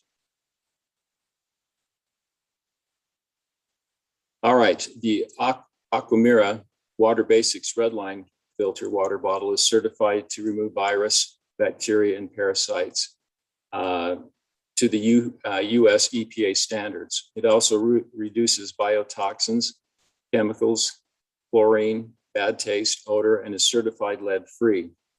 Internal filter produces up to 120 gallons of filtered water before needing to be replaced. And it comes with 2 filters that are included with the bottle. This is priced at $29.25. And this is available through the LDS Distribution Center. I don't have any pros or cons that I could find at this time on that particular filter. Another similar filter water bottle is the Water Basics Red Line filter bottle. It makes it easy to be ready for any emergency. The Water Basics Red Line filter bottle is certified to remove virus, bacteria, and parasites to the EPA standards. It's certified lead-free and reduces biotoxins, chemicals, chlorine, bad taste, and odor. It'll filter 120 gallons of virus removal for emergencies. This water bottle or filter water bottle is priced at $49.99 or roughly $50. Pros and cons are also unavailable that I could find. Let's change gears now and talk about water conservation. As I mentioned earlier, we live in the second driest state in the United States, and water conservation is paramount here in Utah. As we've been experiencing a drought for the past year, really, and in previous years, we've suffered a lot of drought situations throughout the past few years, but this year culminated quite a huge drought that we've noticed. I don't know if you've had a chance to look at some of the reservoirs in the Wasatch and Uintas. Echo Reservoir, for example, was one of the reservoirs that I passed frequently, and I was amazed at how low that reservoir is. I understand that Pine View Reservoir was another reservoir that was way below the normal water capacity. Anyway, water is an essential resource and vital for the functioning of our homes and our businesses and our community. Our water supply can be impacted by population growth, climate change, and short-term weather fluctuations. Water conservation is imperative in addressing these impacts and meeting future water needs. Conservation measures can be a feasible means to extending our water supply and are typically quicker and easier to implement than new reservoirs or pumping stations and other infrastructure. That comes from Sandy City Public Utilities, and I appreciate their stand on water conservation. As many Utahns know, we live in the second driest state of the 50 United States, receiving only about 19.5 inches of average precipitation statewide per year. Utah's population is increasing at a rate that our current water supply can't sustain. We're expecting our population to double from 3 million to 6 million by the year 2060. To sustain this growth, water providers will need to find more sources of water. The cheapest and least invasive of these is water conservation. The cost to conserve water is minimal compared to the cost of building new infrastructure. For water conservation to be effective, we all need to take part and make it a priority. If everyone saves, we can make a huge impact on helping Utah's water future. As a state, we're committed to achieving a 25% reduction in water use per capita by 2025. This will help us make sure there is adequate amounts of water to serve our growing population. To accomplish this, Weber Basin Water Conservancy District has been implementing a variety of conservation programs to reach out to and educate those living in their service area of Weber, Davis, Morgan, and Summit counties. The state of Utah requires retail water providers and water conservancy districts to prepare and adopt a water conservation plan every 5 years, and has estimated that $7.4 billion should be spent on conservation in the Central Utah Water Conservancy District service area over the next 50 years to ensure that there is enough water supply to support projected growth. Central Utah Water Conservancy District works to reduce leakage and waste at its own facilities, educate the public about efficient water use, provide financial assistance for utilities and consumers to conserve water and provide input to state legislators and policymakers on Utah-related issues. The future of demonstrating water-wise landscapes. Water-wise landscapes are suited for Utah's unique climate. Beauty and easy to maintain and designed to use water efficiently, good landscape examples allow homeowners, contractors, and designers to see water-efficient landscapes before they implement them and provide an ideal education space. Education and hands-on classes directly influence decision makers on smart investing in water-wise landscapes, which have a higher initial cost than water-thirsty, turf-centric designs. The true value of demonstration landscaped areas extends beyond immediate water savings at individual homes, as water-wise landscapes can provide great learning opportunities for children as future water users too. That's taken from the Central Utah Water Conservancy District. Okay, water is a driving force for healthy and sustainable economies, and conserving water conserves energy. By using this precious resource more wisely, we will provide for future needs while allowing for healthier, more sustainable living. Slow the Flow is an education campaign funded by Jordan Valley Water Conservancy District and several other water agencies from around the state. The campaign is designed to raise awareness of state conservation goals, empower people to make water-saving changes to homes and landscapes, and to connect Utahns to available tools and resources for water. Again, this is taken from the Jordan Valley Water Conservancy District. More than 60% of Utah's drinking water is used on outdoor landscapes, and with water shortages expected as early as 2040, changing the way landscaping is done in Utah is becoming increasingly important. At the Conservation Garden Park, we model the best use of water in Utah landscapes and empower communities to make the most of our shared water resources. Jordan Valley Water's Conservation Garden Park showcases landscapes suited for Utah's unique climate that are not only beautiful and easier to maintain, but are also designed to efficiently use water. Here you learn how simple changes can result in big water savings. Again, that's from the Jordan Valley Water Conservancy District. The Washington County Conservancy District and its municipal partners have invested significant resources to conservation initiatives and investments that are paying off. Per capita water use in Washington County has decreased 30% between 2000 and 2018. During that same period, Washington County's population nearly doubled, and more than 100 million tourists visited the county. Washington County's rapid growth, accompanied with the county's limited water resources, necessitated the development and implementation of an aggressive water conservation program to protect existing water supplies and the county's unparalleled quality of life.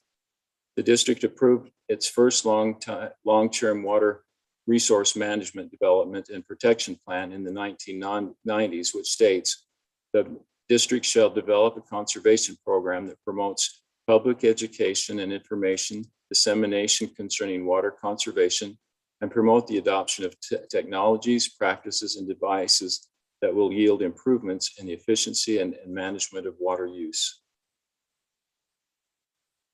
So, why do we need to conserve water? When each of us conserve water, we ensure that there will be enough water for people to use in our communities. Prudent and economic use of water makes a huge difference, especially in times of drought. Conservation helps make it so a given area has enough water to go around. Conserving water helps us by supplying more amount of water for longer usage. It has become necessary in all areas because these natural resources are reducing along with the increasing population and their usages. Keeping the tap closed when not in use, checking for openings or leaks in water distribution pipes. Okay, saving water in your landscape doesn't have to be hard or time consuming. Many of the most effective things you can do to reduce your water bills and protect your community's water supply are simple and easy. You can adjust your sprinklers so that they're watering your lawn and garden and not the street or sidewalk. You should water early in the morning before 10 a.m. or later in the evening after 6 p.m. when the temperatures are cooler and evaporation is minimized. You should set your water, your hose, but don't forget it. Whether you have a manual or automatic system, be sure to adjust your watering schedules throughout the irrigation season.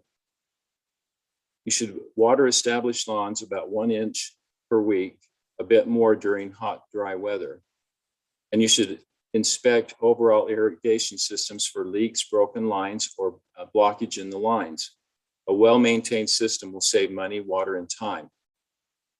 Consider replacing some turf area with low water use plants and ornamental grasses.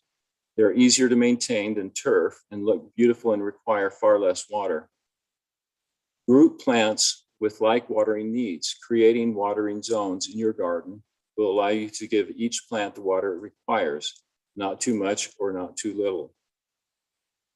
You should add a shutoff nozzle to your garden hose and save about 5 to 7 gallons each minute your hose is on. Adjust your mower to a higher setting. A taller lawn provides shade to the roots and helps retain soil moisture, so your lawn requires less water. And then apply the amount of water your soil can absorb. Water thoroughly but infrequently. If runoff or puddling occurs, break longer watering sessions into several short sessions, allowing water to soak into soil between each session. Now, your indoor water usage is different than outdoors. It is largely the same year round. And that's good news because it means fewer water saving measures can save a lot on indoor water consumption. You should replace older toilets with a WaterSense labeled high efficiency toilet. Older toilets can use up to 4 times more water per flush.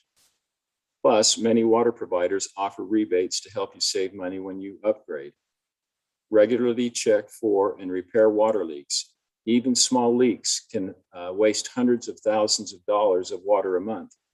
Many water leaks can be fixed by a do-it-yourself plumber, and repair parts are relatively inexpensive to purchase. Sometimes $5 to $20 is all it will take. Take shorter showers. Each minute you shave off your shower time saves up to 2.5 gallons of water.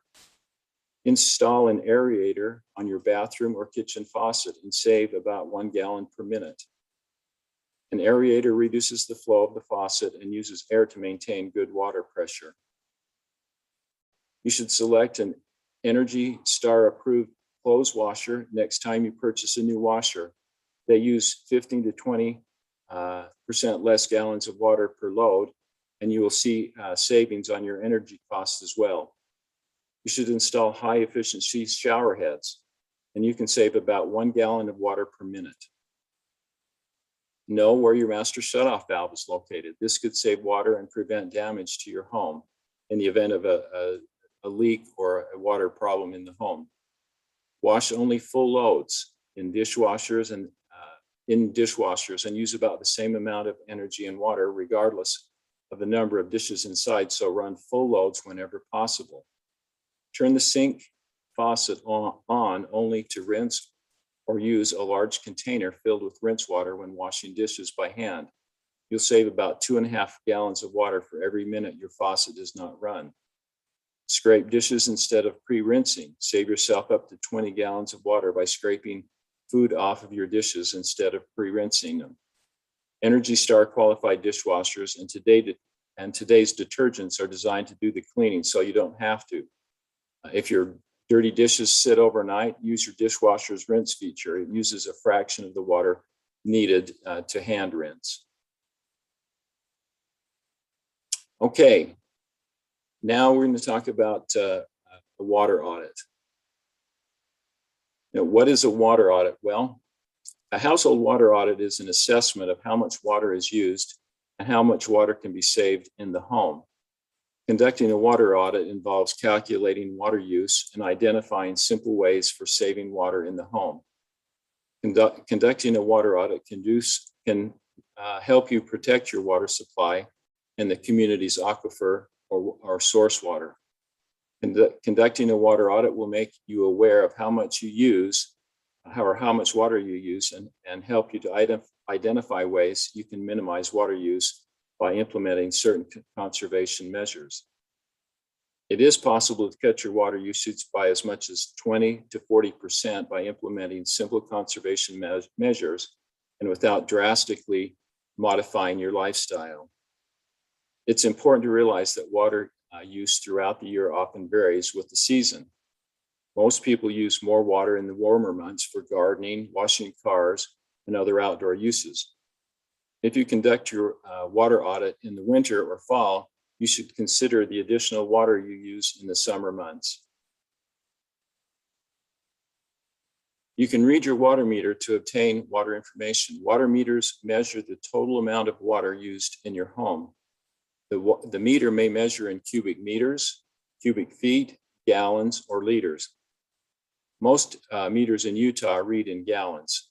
To obtain your water use over the course of a 24-hour day, read your meter at the same time on 2 consecutive days. You may want to measure the water use for several days and then calculate an average. Residential water meters usually have 7 digits, and the last one is the stationary 0. The last digit recorded by the meter is not 0, but is read from the red needle. If you look at the illustration on your screen, the outer ring of numbers 1 through 0 or 1 through 10 is the analog scale, and the numbers that are in the boxes are the digital scale. And so for every revolution of the red arrow, you'll be using 10 gallons.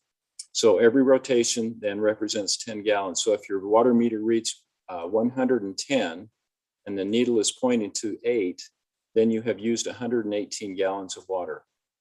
After you use another 2 gallons, the meter will read 120 on the digital scale, and the red needle will be pointing to 0 on the analog scale. So to calculate the per person daily usage rate, divide your daily water usage by the number of people in your home. For example, 672 gallons of water were used. With 4 individuals in the home, you divide 672 by 4 individuals. That's 168 gallons per person per day. In the Deseret News, posted June 19th in 2018, and this is an article by Amy Joy O'Donoghue in Salt Lake. About 800,000 acre feet of water is serving the residential, commercial, and institutional needs of Utah for 3 million people. The statewide average consumption in those categories per person per day is what? Basically, the number is 242 gallons per person per day, excluding now the agricultural operations. Rachel Shilton with the Utah Division of Water Resources told members of the Natural Resources, Agricultural and Environmental Quality Appropriation Subcommittee Tuesday on June 19, 2018. As Representative Doug Sagar, representative of Tooele, said Tuesday, if you can't measure it, you can't manage it. So that 242 gallons per day is not exactly what you would consume in your home. It was also averaged in with the commercial and institutional needs of the state. So don't let that 242 gallons trouble you. So how can I conserve water? Be water wise. Everyone needs to help conserve our valuable resources, and water is the most valuable resource there is. You need to check every faucet in your home for leaks. An average of about 14% of residential water is lost through leaking fixtures or pipes. An easy way to check whether you have leaks in your house is to read your meter, turn off all water fixtures inside and outside your home, and check the reading on your water meter. Wait 1 hour, ensuring that no one uses any water, and then check the water again. If the meter reading has changed, you have a leak somewhere in your home. Check to see if the toilet tank is Leaking toilets are common and can be a large source of water loss. A leaking toilet can waste anywhere from several gallons to more than 100 gallons per day. That's over 250,000 gallons per year. The following are clues that you may have a leak. If you have to jiggle the handle to make the toilet stop running, if you regularly hear sounds from a toilet that is not being used, or if a toilet periodically turns the water on, runs for 15 seconds or so without anyone touching the handle. Don't shower too long or fill the tub too full. Use full loads in dishwasher and clothes washing machines. And most importantly, water your lawn and garden early in the day or after the heat of the day. That concludes my portion of the presentation. However, I wanted to list here some of the resources that you can go to get more information. On the left column, the national resources, you've got the American Water Works Association, and their website is www.awwa.org. You can also go to Green Plumbers. Their website is greenplumbersusa.com. Earth Easy is another good resource. Their website is eartheasy.com/yard/gardens/water conservation/ Alliance for Water Efficiency. Their website is www.allianceforwaterefficiency.org. The EPA WaterSense, their website is www.epa.gov/watersense. And USGS GS Water, their website is www.usgs.gov/water/. Here in Utah, some of the Utah resources listed on the WaterWise website are the Jordan Valley Water Conservancy District, Salt Lake Public Utilities Water Conservation Site, the Sandy City Public Utilities Water Conservation, South Jordan City, the Utah Division of Water Resources, Utah Society for Environmental Education, Utah State University Extension Water Quality, and Utah State University Extension Center for Water Efficiency Landscaping, the Utah Rivers Council, the Washington County Conservancy District, Water Pro in Draper, the Weber Basin Water Conservancy District, and I've also listed there the DNR, or the Division of Natural Resources, the Utah Department or Utah Division of Water Resources. Their mission is plan, conserve, develop, and protect Utah's water resources. With that, I'd just like to say that it's important that we take water conservation seriously. We also needed, as Wade mentioned in his presentation, we need to store and have on hand enough water to survive for more than just 3 days. 7 to 14 days is probably a better number in storing water for an emergency. And again, what is the best type of container to have? Well, for me and my situation, I felt that a 5-gallon container was best, especially if I needed to evacuate. I could use carry out my 5-gallon containers much easier than trying to manhandle a 15-gallon container that weighs well over 400 pounds. 100 and something pounds.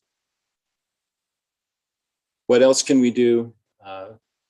Basically, educate our children, make sure that our children, when they're brushing their teeth, that they turn the water off, brush, and then turn the water back on to rinse their mouths out. That's a great way to conserve water. You know, we've had to wash our hands quite a bit during the pandemic, and we've been using, lots of water if we've done it correctly. There's nothing wrong with that. I think we should continue doing that to keep ourselves safe. Some of the other things that you'll want to do is make sure that you are performing a water audit.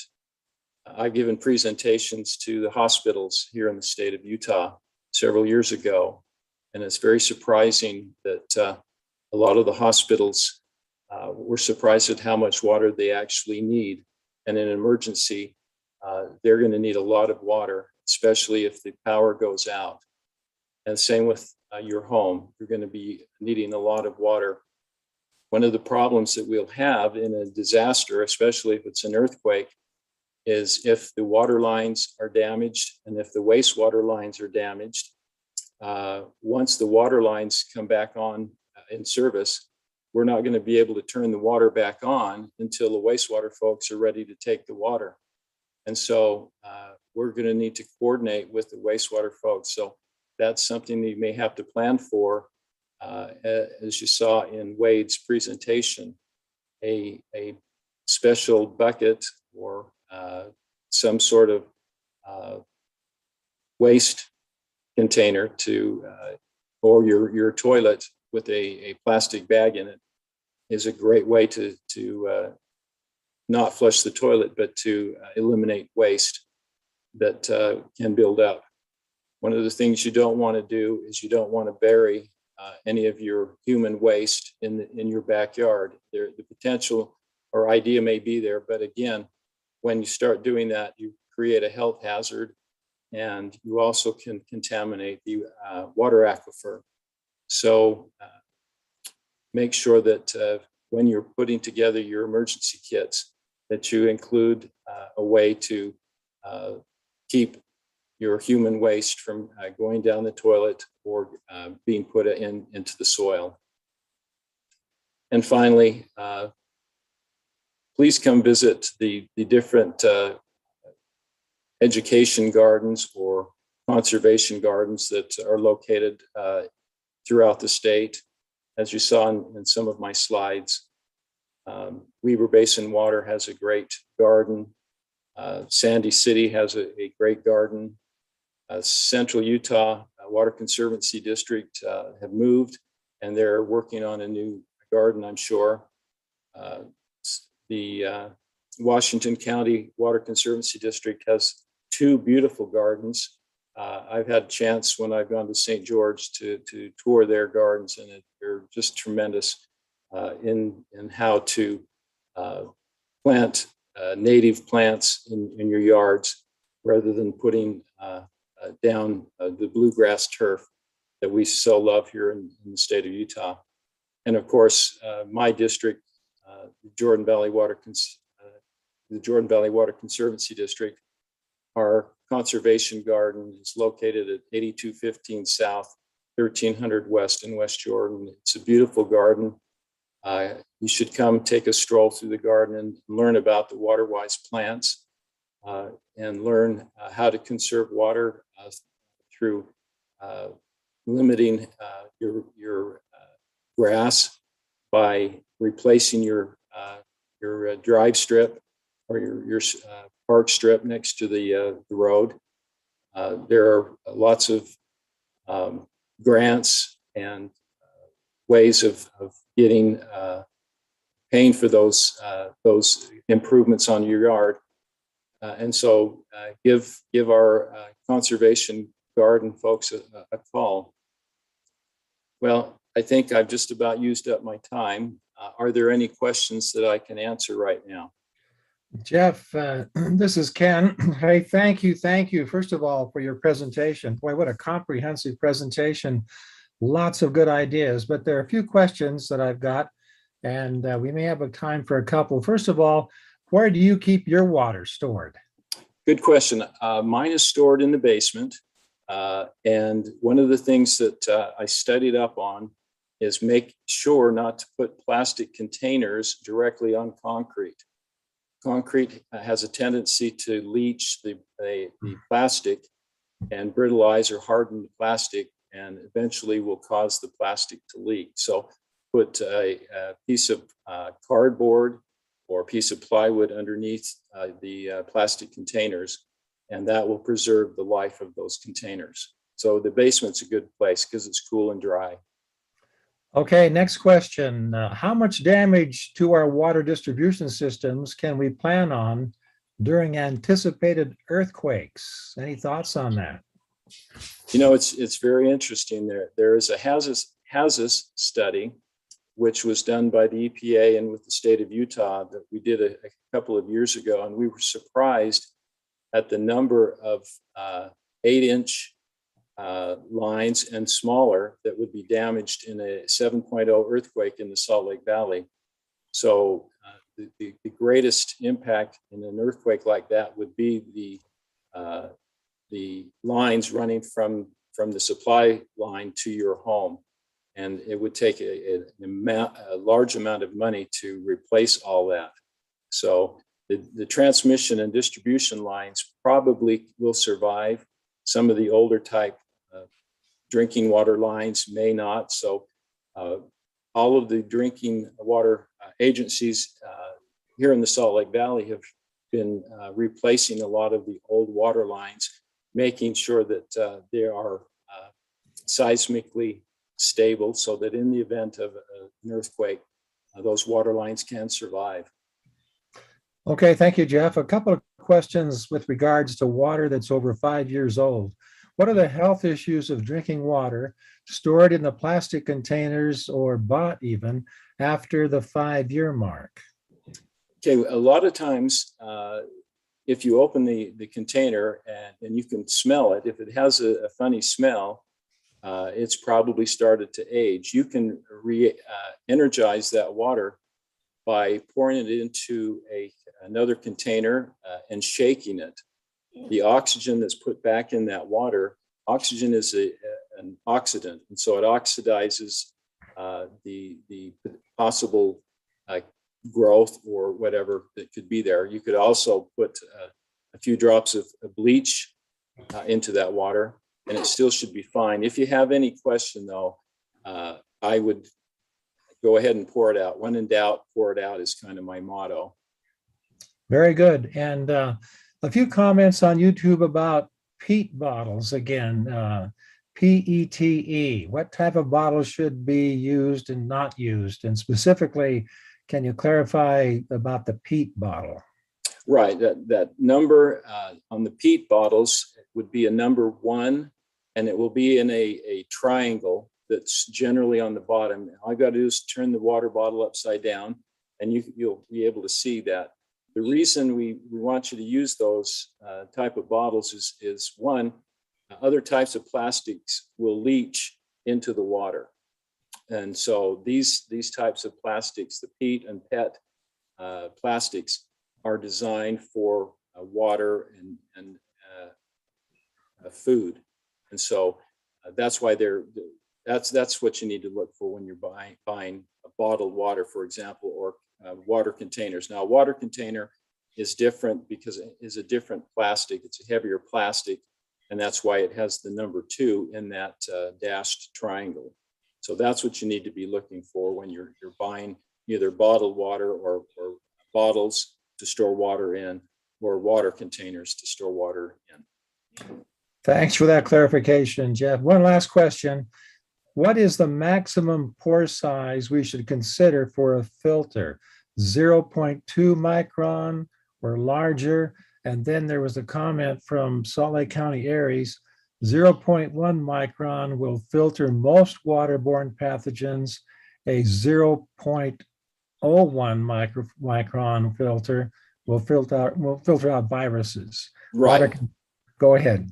Yeah, absolutely. Yeah, the bigger the micron, the more that's going to get through. So the tighter. But again, to push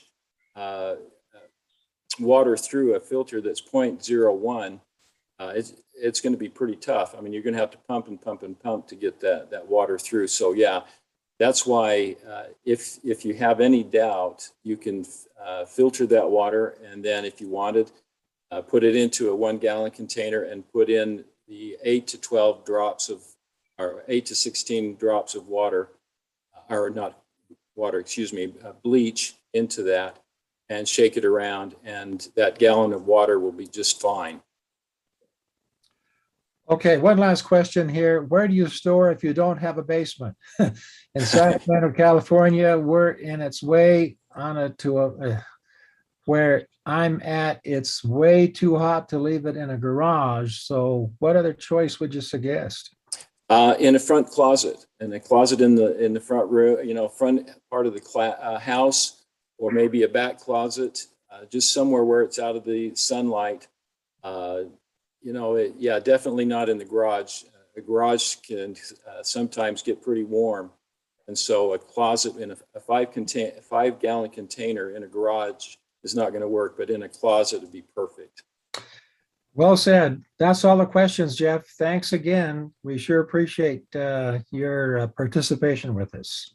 Thank you. And thank you for the opportunity. Absolutely. Thank you very much, Ken, for moderating that session. Yes, definitely, Jeff King. Thank you very much for taking time out of your evening to do this for us in this audience tonight. Yeah, I learned something. Yeah, I need to go back and watch that session again. So I'm anxious for these sessions to be posted on the Be Ready Utah YouTube channel, which they will in a few days. You'll be able to see them session by session. Thanks to Brian Stinson's efforts. And I'm anxious to go back and watch that one and learn more again. I especially liked, he said, drink it when you need it. Don't save it. You can find more water later. That's something I always kind of wondered about a little bit there. So also, yes, so we have a few minutes. Don't go away. We've got another great session coming up here with Utah Families Preparing. Going to be a fun video. Thanks to Brian Stinson for preparing that for us. And I just wanted to mention a couple of things here too. First, thanks to one of our partners, Federal Emergency Management Agency, specifically FEMA Region 8, who has helped us with our Utah Quake text message group. If you have not signed up for a Utah Quake text message group, you can do that by texting Utah Quake to 43362. And recently we conducted a couple of polls on there, and I just wanted to share some of those results with you. So a few weeks ago, we asked our members on the Utah Quake text group, what would you like to learn about at our next webinar? And we had a good number of responses. 121 people said family preparedness. So kind of along the lines of what we've been talking about tonight. 83 respondents said making my home safer. So we talked a little bit about home hazard hunts earlier this evening, but maybe we can do a little bit more on that. And then 36 respondents said to help my community. What they would like to learn about more is how to help their communities. And there's great opportunities out there, and we can certainly provide some of that information as well. And I think you'd find some of that on our brand new Be Ready Utah website, beready.utah.gov. We've got a lot of pages on helping your community. So if you go to our new website, you can learn more about that there as well. Our second poll question through FEMA and our Utah Quake text group asked, how prepared are you for any disaster? And we had some fairly expected range of answers on this one. So very prepared with the three options that we had, very prepared, 48 respondents said that thought that they were very prepared. Our next option, I could do more, 318 people. Good amount there said I could do more. And I think most of us would say the same thing. There's always more that we can do to be prepared for any disaster. And the last answer was, I don't know where to start. And some of you might feel that way as well. And hopefully we've given you some ideas, some great places where to start this evening in these presentations. 85 people said, I don't know where to start in our respondents. Again, this is National Preparedness Month. Prepare to protect. By preparing for disaster, you're protecting your loved ones.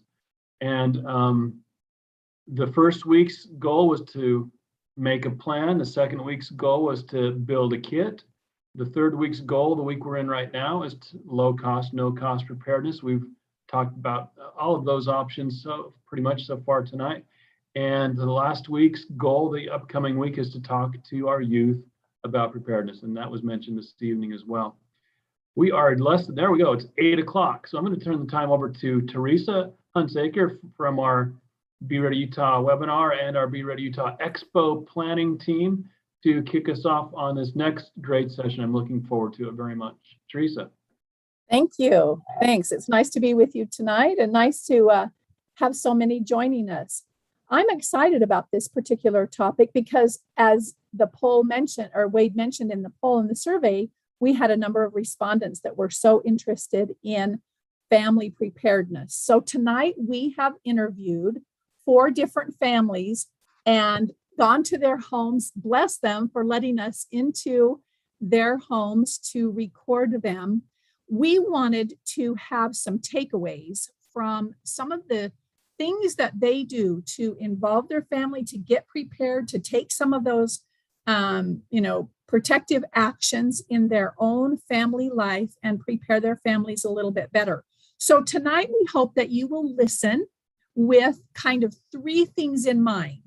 First, what are some common themes that might run through each one of the interviews?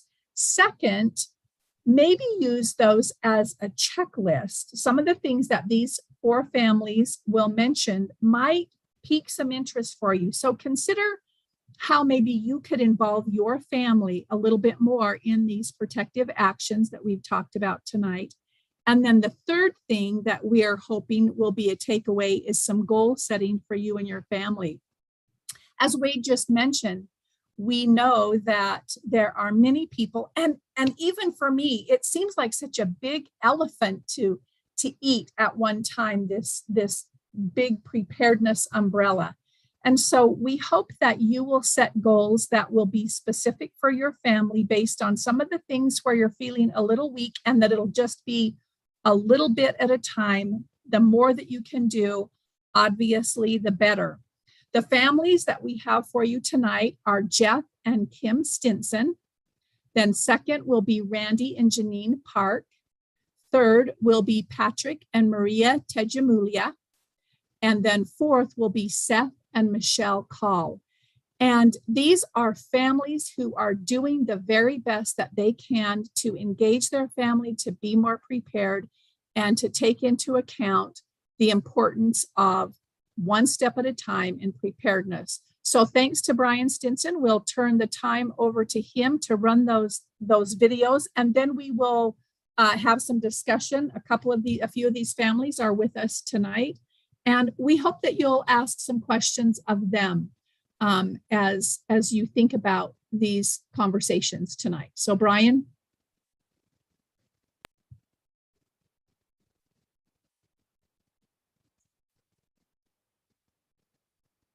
I'm Jeff Stinson. I'm Kim Stinson, and we've got 6 kids. Twins in the middle. Yep. So it keeps us pretty busy. I think emergency preparedness is important to me because it makes sense in a lot of ways.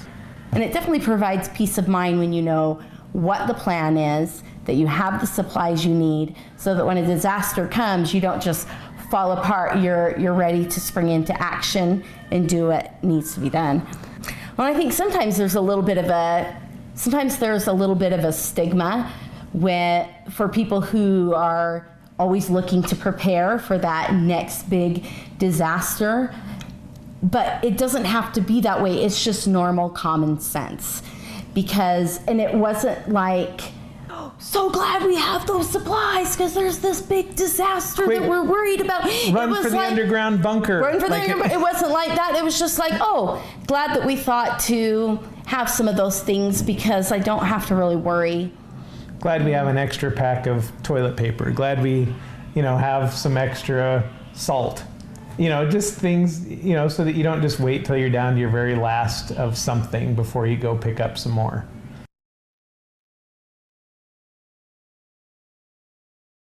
Well, and I actually got a list from your mom that showed, okay, here's the basics that you need. Here's the things that are nice to have. And so I had that in hand and was able to look through our pantry and say, okay, we have this. Oh, but we don't have this, and kind of make a list of things. And, it's expensive to go get it all at once, but we just add a little bit over time until we have a good supply. And I think, Kim did a really good job of that, building it over time, because, the idea of emergency preparedness is so big. It can be overwhelming. Where do you take it to? Are you just going to have some extra shampoo and that's all you have? Or are you going to have the bunker buried in the backyard that's stocked full of stuff to live in there for a year? Or somewhere in between. And which disaster are you preparing for? For earthquakes, for tornadoes, for floods, for pandemics, for what is it you even prepare for? And so I think a lot of times it gets so overwhelming. But at least like with food storage, when you're at the store and you see salt on sale, we'll buy 2, or 3, or get a big bucket of it. And salt's not very expensive, and you can easily do the same with toilet paper. You're like, well, how many rolls do we go through in a week? You kind of do the math, and you're like, well, how much do we need? Oh, I just need 2 packages from Costco. The big, well, there we go. That's easy. That's not even expensive. And so sometimes you can just kind of do it over time, and it grows gradually and naturally. You don't have to make a big plan. Purchase. Yeah, a big purchase, or even a big plan of here's my goal of then I'm prepared for an emergency. That's just too overwhelming, and it doesn't work out. And I think if even a way to start, if you have nothing, is get a grocery bag, put a pocket knife in it, a bottle of water, a flashlight, and a box of Band-Aids. That's a start. And that's probably more prepared than a lot of your neighbors are. And in an emergency, you can grab that and run out the door, and you've got some things to help you. And as as you have that, then later you might come across an extra backpack at a garage sale. So you just upgraded your kit, and then you might go, oh, you know what? You find some first aid kits and you replace that with your box of Band-Aids. And it just, over time, gradually, naturally, you become more and more prepared with just things that you think of to change what you have or to add to what you have. And it doesn't have to be this big, overwhelming thing. It's more like a state of mind. If you just kind of have it rattling around the back of your head of what if, I don't have to be a prepper, but I can just have in the back of my head, what if my car broke down right now? Am I prepared for that?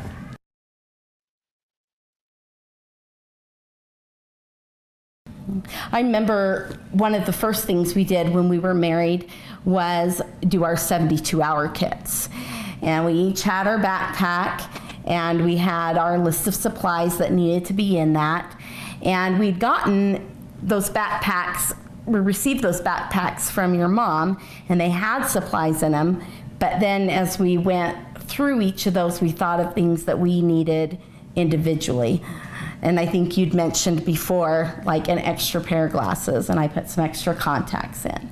Some clothes that fit me, different things that were beyond what was already in there. We individualized our 72-hour kits. Yeah.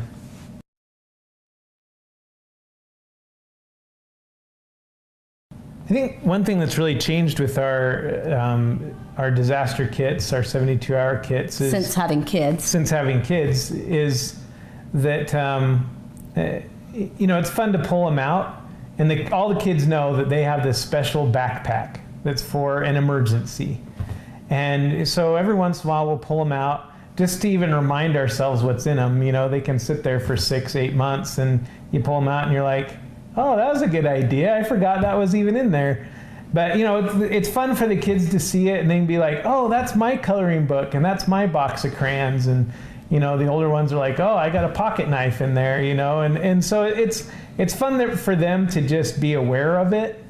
And then we'll update it as the kids grow, things change. The 15-year-old doesn't need the coloring book anymore, and so we'll kind of change things as we go along, and as they get older, we'll even let them, work on their own 72-hour kits and put it back together and add anything to it that they want to, and kind of coach them on that so they don't overload their pack with silly things, but Well, and I think another thing we had to think about when having kids was that are they going to be able to carry their own packs?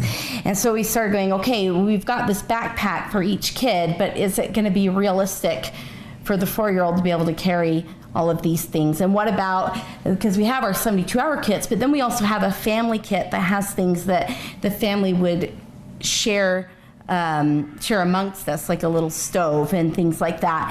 And it's like, well, who's going to carry that? And so then we thought, well, I think it was your mom that introduced backpacks with wheels. We're like, that's fantastic, because the 4-year-old might not be able to carry their backpack, but they can pull it, you know? And so things like that you have to think about. Can they handle are they going to be able to carry it themselves? And even our family kit is a duffel bag with wheels on it. So, you know, I could be wearing my backpack, but then I can be pulling the family kit behind me. And so, it's taken us many years to get to where we even have the kits for everybody and to where they're at, and the family kit. And, so, like I said before, it's a process. We didn't start that way. We kind of add to it over time, and, once a year or maybe even every other year, we pull them out and we kind of work on them and upgrade them and fix them a little, or thoughts come to mind of, hey, I should add that to it, or what if this happens? Maybe I could use that one thing. What we should probably do too is because we have to rotate the food in it ever so often, is we should get them out, the food kits from the 72-hour kits out, and have the kids eat them and see if there's things that they are not even willing to eat. And maybe make sure we need to repack it with stuff that they'll actually eat. Yeah, just get a bunch of cookies and shove them in there. Yeah, just a bunch of cookies. Got to keep spirits up. Just fill this 72-hour kit with cookies. 3 days of cookies. 3 days worth of cookies. I do remember one thing that that happened to me once. Is somebody that I knew was moving out of their house, and I was there shortly after they moved out, and found some things they left behind, and one of them was a 72-hour kit, and I asked them, I said, do you want this? And their response was, no, that's garbage, I've never needed it. And I always just remember that. I always just think, well, good. Thank goodness you've never needed your 72-hour kit, but that doesn't make it garbage. I remember my mom saying once, well, you've never needed life insurance, right? Does that mean it's garbage? Does that mean you don't need it? So it's an insurance type of thing, and I think, again, the biggest thing is just don't get overwhelmed by it. You just gradual, start with what you have around the house, and just let the ideas come, and start with a grocery bag and a pocket knife, and just see where it goes from there. You got to start somewhere, and if that's what you have around the house, that's enough, until you find something to add to it, and then add that.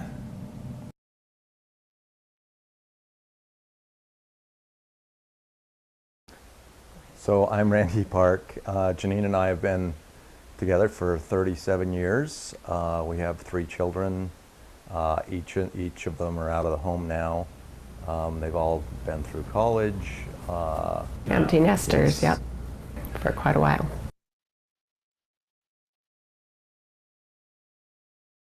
So we became interested in emergency preparedness pretty much from the time we were first married. Randy and I both come from grandparents who lived through the Depression, parents born in the Depression, and I listened to my grandmother tell me how they ate potatoes 3 times a day. And so our parents both always stored food, and so anyway, we just started storing food, and when we first got married and when we moved to this house 33 years ago, we attended a conference on emergency preparedness, and we got our first 72-hour kit. And from there, over the next 33 years, we've just kind of evolved in our level of preparation. And also, as you probably know, when you have children, you start to think about what's best for them. I travel a lot, and I remember in one of my traveling mornings, it was a really cold morning in Minnesota, where they do know how to do cold, right? And one of the little kids came running up to the bus stop without a coat. And it made me think about, okay, in an emergency, what do my children have?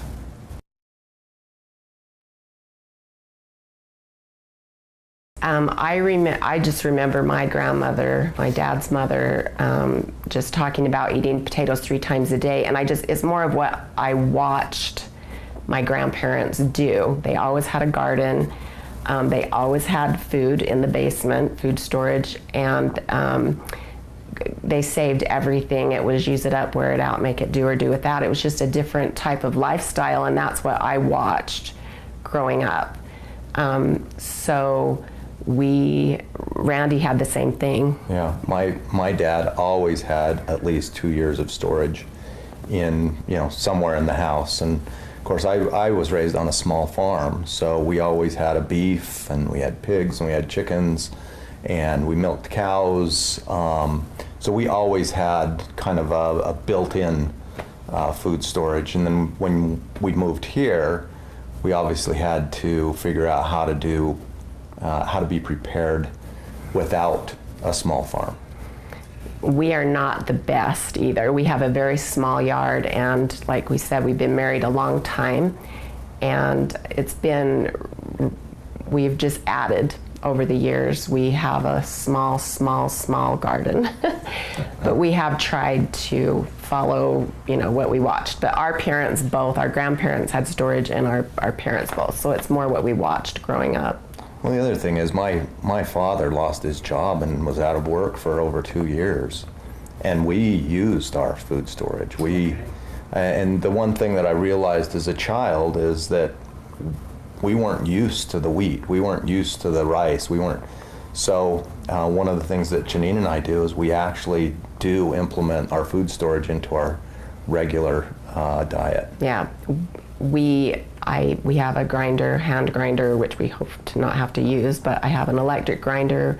We know how to use our grains, and we also know what to do with those dry beans that everybody stores. We know how to cook them and prepare them. So it's more what we watched growing up.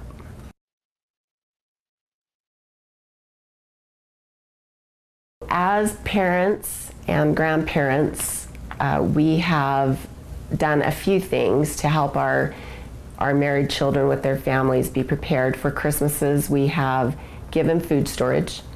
All of our children living at home had 72-hour kits, and when they got married, we sent their kit along with them. We also built kits for their spouses. Yes, we did. We prepared kits for their spouses, and all of them, when they went to college, also had their 72-hour kit at college with them.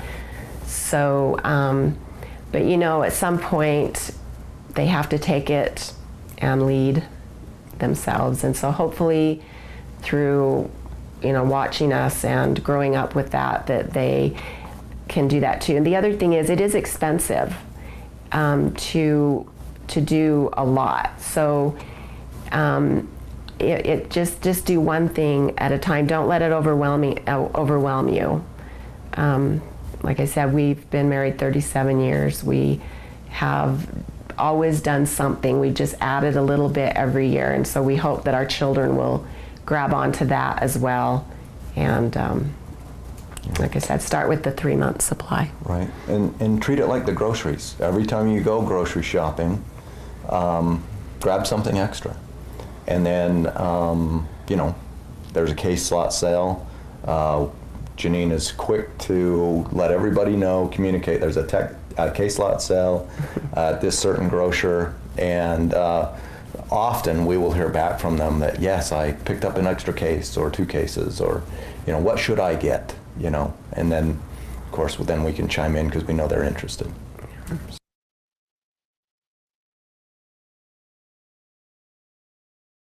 So just maybe some tips and tricks that we found along the way.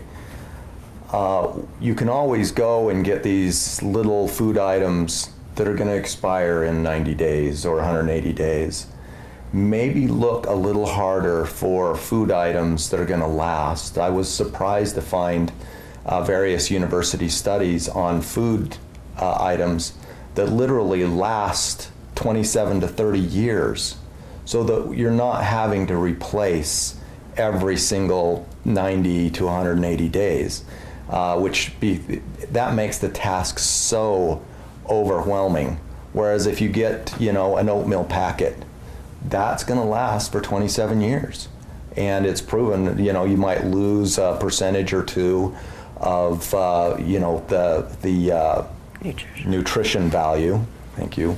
But at the end of the day, I'll take 98% of the nutrition value.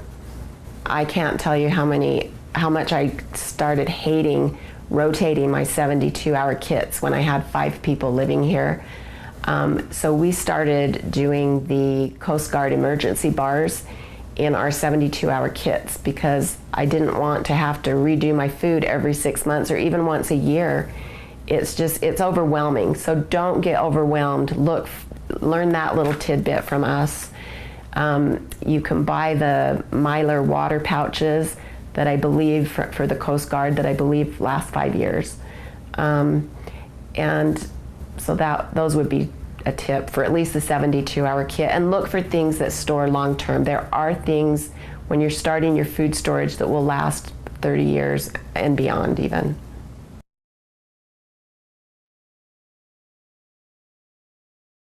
A tip that I would give if I were just starting 37 years ago as a newlywed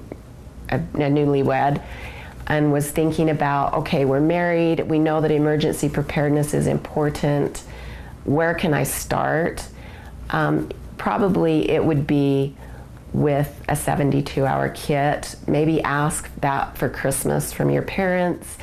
And then just on your own, just start slowly with store things that you eat and eat what you store.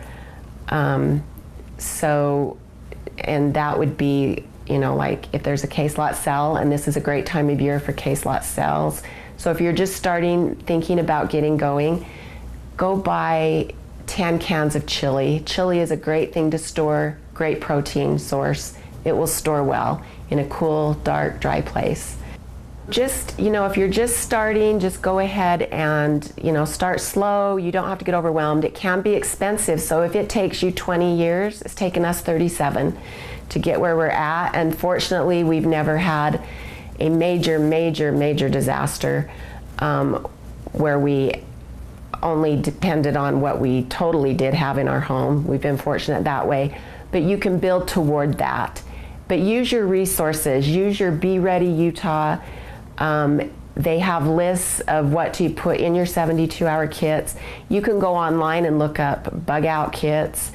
Do it the way you want it, and just start slow. Just add something every month. Use your Christmases, but use your resources. Utah has great resources. Utah is a great place. They're very prepared. I would add only that you don't need to wait until a major event such as marriage. Each person should be, looking to how they can be prepared for themselves, right? Yes, absolutely. I didn't mean just if you're getting married. I was just using that as an example of where we started. Right. So, yes.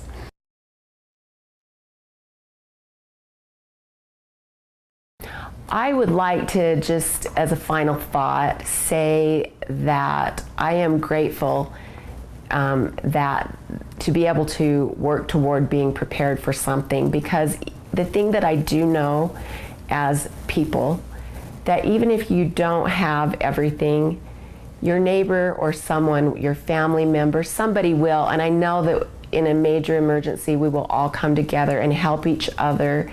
And so if somebody has a lot of things and you have some things, but maybe not everything, somebody will help you. I know communities are going to come together. And I would just add there's a camaraderie in the preparation group. You'll find friends, you'll find people who are interesting, peculiar maybe, but it can be fun if you kind of put yourself into it. And I would just add to what Janine said, which is you may not have everything, but if you have something, then there's exchanges, and people will be looking for help in a number of ways, and you might just have a skill or some other thing that person needs. And when the chips are down, humanity will be looking out for each other.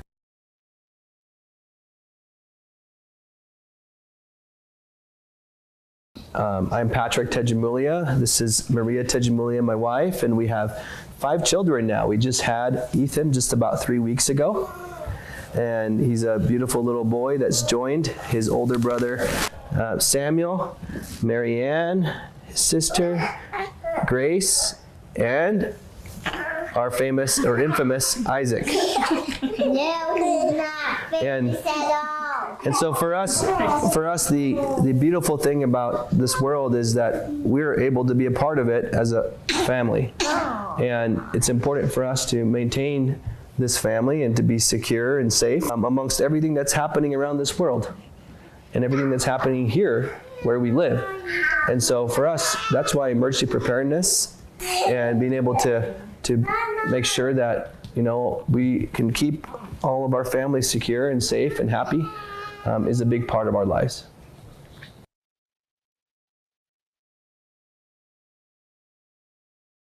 So I grew up in California, and growing up there in California, we had natural disasters happening all around us. I was in a location where we didn't have a lot happening directly to us, but there were earthquakes up north that happened whenever I was younger. There was flooding down south. There were landslides, mudslides, fires, and we didn't live, too far away from these disasters, and we could have been part of any of them. And so growing up, my mom and dad were both very vigilant about making sure that we had enough food, making sure that we participated in canning efforts. I remember when I was a youth, several times we brought the canner machines, you know what I'm talking about, and set up the assembly lines, and we had youth activities where we would, can beans or flour or rice or whatever happened to be on the menu that day. And so, so that was part of my growing up. Also, the area of California I was in, we had a lot of food production. We like vineyards and orchards and whatnot, and so there was a church farm there that did grapes and would just dry them and turn them into raisins as part of the preservation. So preparedness was just kind of part of what we did.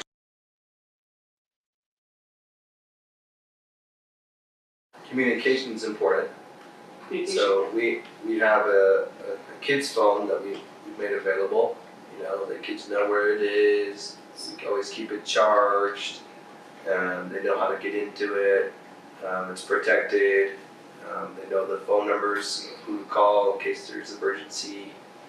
And so those are important things, because not only communication between our family, but communication between us and our extended family.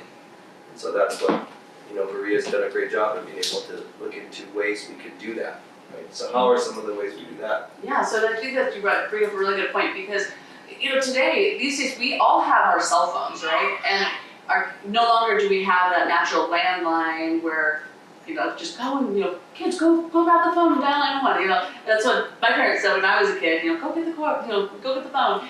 But because the phone is usually with me or with my husband, what we've done is we've gotten one of our old cell phones and we put it on a very limited plan, something that's super cheap each month, and have activated it and put it in a spot, like Patrick mentioned, where our children can access it. And it has phone numbers in there so that they can reach, the family members or neighbors that are necessary. There's times whenever our cell phones are not going to be able to be used. If there's an earthquake in this, they've shut down cellular communication, or the cell towers are out for a period of time. So, in order to be able to communicate during times whenever those cellular communications are down, we have gotten a couple of different devices to be able to solve that. One is that we've gotten some garments that are a satellite communication device. So we've got ourselves a satellite communication device where we are able to text family members in case of an emergency. my family, we are able to program in both email addresses as well as phone numbers into it to be able to communicate with. But also our family members who are long distance, they have gotten on board with us and have gotten their own satellite communication devices so that we can be able to relay to one another, just saying, I'm okay, or, we're hurt, or we're going to this location, we're gonna go bug out over, at these coordinates, whatever is needed. In addition to the Garmin's and the satellite communication that we have there, I'm also ham radio certified, and so as an amateur radio operator, I can communicate with people locally and be able to tune into the channels. And the challenge with amateur radio compared to satellite communications, and the reason why we have both, is that amateur radio, depending on the strength and what device you have, it's mainly for local communication unless you relay and you bounce off the ionosphere and you do some really cool stuff. And in times of quick, needs to communicate, it's not necessarily the most efficient. In specifically our desire to be able to communicate with family members. If we wanted to communicate with emergency officials locally, of course, I want to use my radio. But to communicate with my family members, we choose to use a satellite communication device that's a little bit more reliable to be able to reach the people that we want to reach.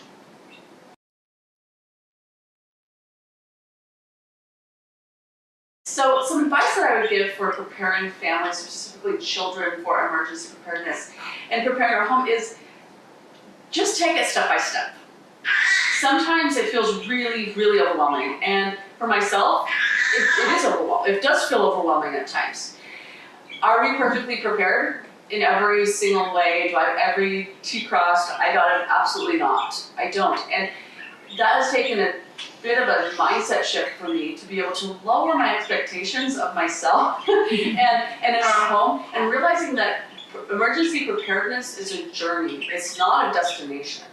It's something that we work on continually. It's a lifestyle. It's a habit. It's something that we incorporate in who we are as a family, and help teach children to be able to pace themselves in preparing. Another piece of advice that I would give for families who are looking to prepare, it's really important to have a checklist, to be able to have a place for you to go to be able to check and just say, okay, what's next on my list? Like I said, it's not a destination, it's a journey, and it's gonna come, sometimes you're gonna have like a power weekend where you're like, I'm just gonna get prepared, I'm gonna get my 72-hour kids together, and at the end of that weekend, you're gonna find yourself that there's gonna be a lot of things done, but there might be, you might be about 75% done, and there might be 25% that you have left to do, but then life happens. And you get back to real life, and then weeks pass, and months pass, and if you don't keep a checklist of what you're doing and what supplies that you're needing, or what things that you want to create, or whatever it might be that you're creating, you're going to end up feeling overwhelmed and say, oh, I've got to start over at the beginning. And so one of the tools that has been one of my go-to tools is having an emergency preparedness binder. Having a place where I have my checklists, and you look at, okay, where did I leave off, and be like, okay, all right, I need to go to the store and go buy more batteries, or I need to update my food in my 72-hour, and it enables me to jump back in without that big level of overwhelm that comes. If I had one last piece of advice to be able to share, is the importance of being prepared in the business parts of your home. That to me is so vital, and yet it's so easily overlooked. We have, we have our files in a filing cabinet somewhere, or we have our papers stuffed underneath our bed or whatnot. But in times of emergency, it really is important to be able to have your business parts of your home put together. And so I know there's a lot of resources out there, but something that I've been focusing on is putting together resources for families to be able to easily have those checklists that I talked about, to be able to get their documents together and have that peace of mind to own that business part of their home. I think that it's important for everyone that is thinking about emergency preparedness to think about physically what you need to prepare, spiritually how you need to prepare, emotionally how you need to prepare, and mentally. And all those things are important. So when you do your checklists, include those aspects, right? And because emergencies can be hurricanes, can be earthquakes. They can also be, financial situations where you have a tough time as a family, or they can be unexpected changes with injuries or sicknesses. And each of those will hit physically, emotionally, mentally, spiritually. And so those are great things to include, and that if we all understand the purpose of why we have to prepare, and as a family, we think of it not only about preparing ourselves as a family and protecting ourselves, but also helping us become better. And if we can prepare, we can become better people that can help others when in times of need. And I think that can change the way that people think about this as a priority.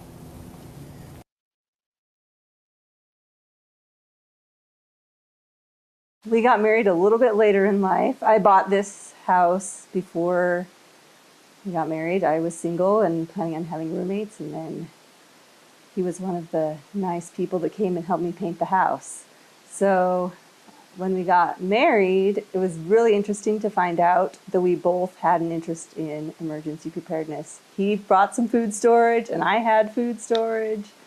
And now we have 3 little girls living with us, and we just have a lot of opportunity to practice the preparedness with our little kids. I think in life, just raising kids gives you lots of practice with preparedness situations, because you got to have diapers, you got to have extra food, extra water for your kids. So gotta know how to put out fires.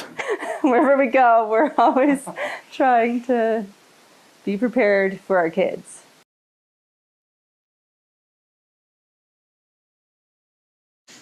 So in Utah, we live in an area that's a seismically active region. And so it's a good idea to be prepared for an earthquake because we just never know when one's going to happen. We had one last year in the Salt Lake Valley, and we felt that here. It wasn't as big as you would have felt it there. But you just never know. I mean, like the one they had in Japan, that was a really big one. There was one in China as well. So one of the things that we've done to prepare for an earthquake is to try to secure items in our homes that could move when the earthquake hits. So one of the big dangers with an earthquake is glass, breaking glass, and so we try to teach our kids to stay away from windows if there's an earthquake. Also securing furniture, just those simple things are really important to do beforehand, because you can't, once the earthquake hits, you can't say, oh, I'm going to go strap my shelf to the wall. You got to do those kinds of things before. So we have, to prepare for an earthquake in our house, we have strapped some of our cabinets.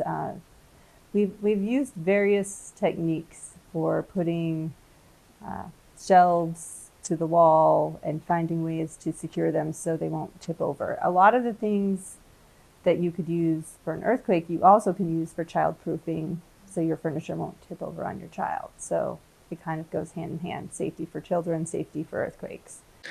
One of the things we did to prepare for an earthquake that maybe not everyone would do is in our food storage room, we have shelves that are securely fastened to the wall. So, if that room were to shake, we wouldn't have jars falling on the floor and breaking.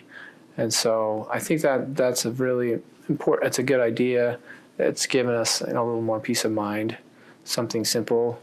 We also, in our food storage room, got some ratchet straps from Harbor Freight, the cheap kind, and we use those to kind of make a little seat belt around our shelves to keep stuff on for in case some shaking happens. One of the things is, I don't know if you mentioned it, maybe you did, but one important thing in an earthquake is that large furniture can move, like your refrigerator in your kitchen can move. And, you know, if you're in your kitchen, I mean, there's always a risk that that big fridge is going to come right at you. And so, you know, it's important to look for just, you know, do a house hunt, look for things like that, and then find ways of securing those items so that, you know, if you can think of it as someone picking up your house and shaking it. If someone were to do that, what would you do beforehand to make sure that you're going to be safe? We actually have a neighbor who was in an earthquake in, I think, California, and talks about how her fridge flew across the kitchen. So after we had our earthquake that happened here in our area, we actually got online and found some appliance straps, and we got them for all of our fridges and freezers and got them installed. So we feel a little safer about that now. Although there's plenty more to do always. One more tip about earthquake preparedness. There are some various supplies you can get, like earthquake putty and I think it's called museum wax. You can get to actually secure objects to your shelves. So you can secure your shelves to the wall, but then you need to secure some things that are on your shelves so they won't all fall off. And so you can get some putties to put underneath them to help secure them in place. And I need to do a little bit more of that around our house. But I did put some actually behind some of our pictures, so it just kind of keeps them a little more secure on the wall. I also have some 3M like picture mounting strips that I'm also planning to put behind some of the pictures to help keep them more secure. We also have some pictures in our hallway hanging over our stairway, and we were concerned about those falling in an earthquake. So we use some picture hangers that are earthquake proof so that they can withstand a lot of shaking and they still won't fall. So just little things like that are really nice. Another danger with an earthquake that's really common is fires. So when an earthquake happens, one thing that can get damaged is your gas line. And if you're like us, we have natural gas. And one of the primary components of natural gas is methane. And when methane mixes with air, it's highly explosive. And so that's why the gas company tells you that if after an earthquake you smell gas, you need to be able to shut off your gas line. And so we have a tool for shutting off our gas line that's connected to our gas outlet. So we know where it is, and we have the tool, and we can shut it off if we need to. Only if we need to. Right, so you don't want to shut off your gas if you don't smell gas after an earthquake, because if it's winter and it's cold, that gas is not going to be turned on until, you know, the gas company gets around to it, which can take a long time. And you shouldn't turn it on yourself, because only somebody from the gas company is supposed to do that.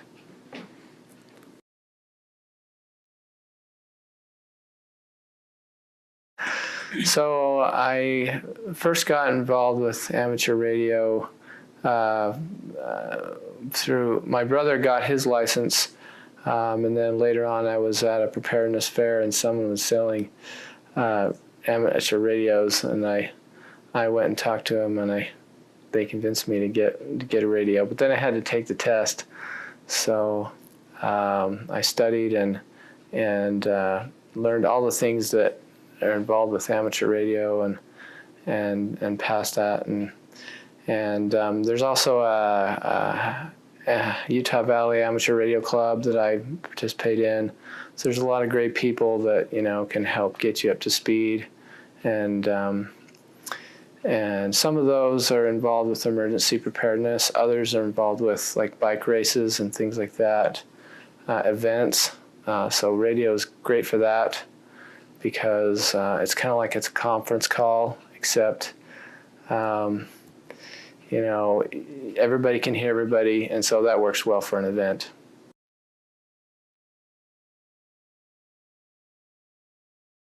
Hamstudy.org has all of the test questions, so you can go in there, and if you study a section at a time, that's a good way to prepare. You can also take a class, so they have technician, general, extra classes you can take. Those are a great resource as well. So it just depends on what fits you. The easier, the first level tests, you can just study the questions and be fine without a class. A lot of people do that.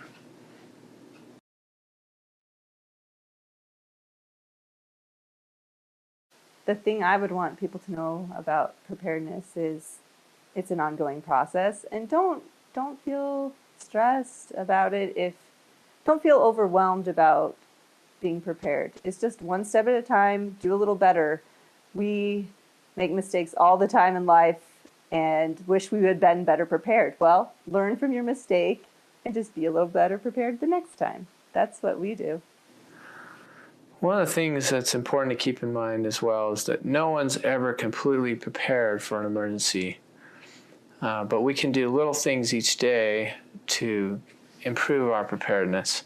And if we do that, and if we keep on preparing, then it's amazing what we can accomplish and what we can be ready for. And that's the goal, is to be ready and to be able to help yourself and to help your neighbors.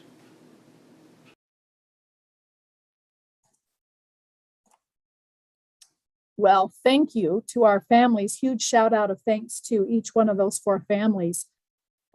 We appreciate their time, and again, letting us into their homes to video record them. What we'd like to do, if we've got a couple of minutes, is just to let you know that these videos in more full-length form, still edited, will be found on the Be Ready Utah YouTube channel, and there will be a link to that.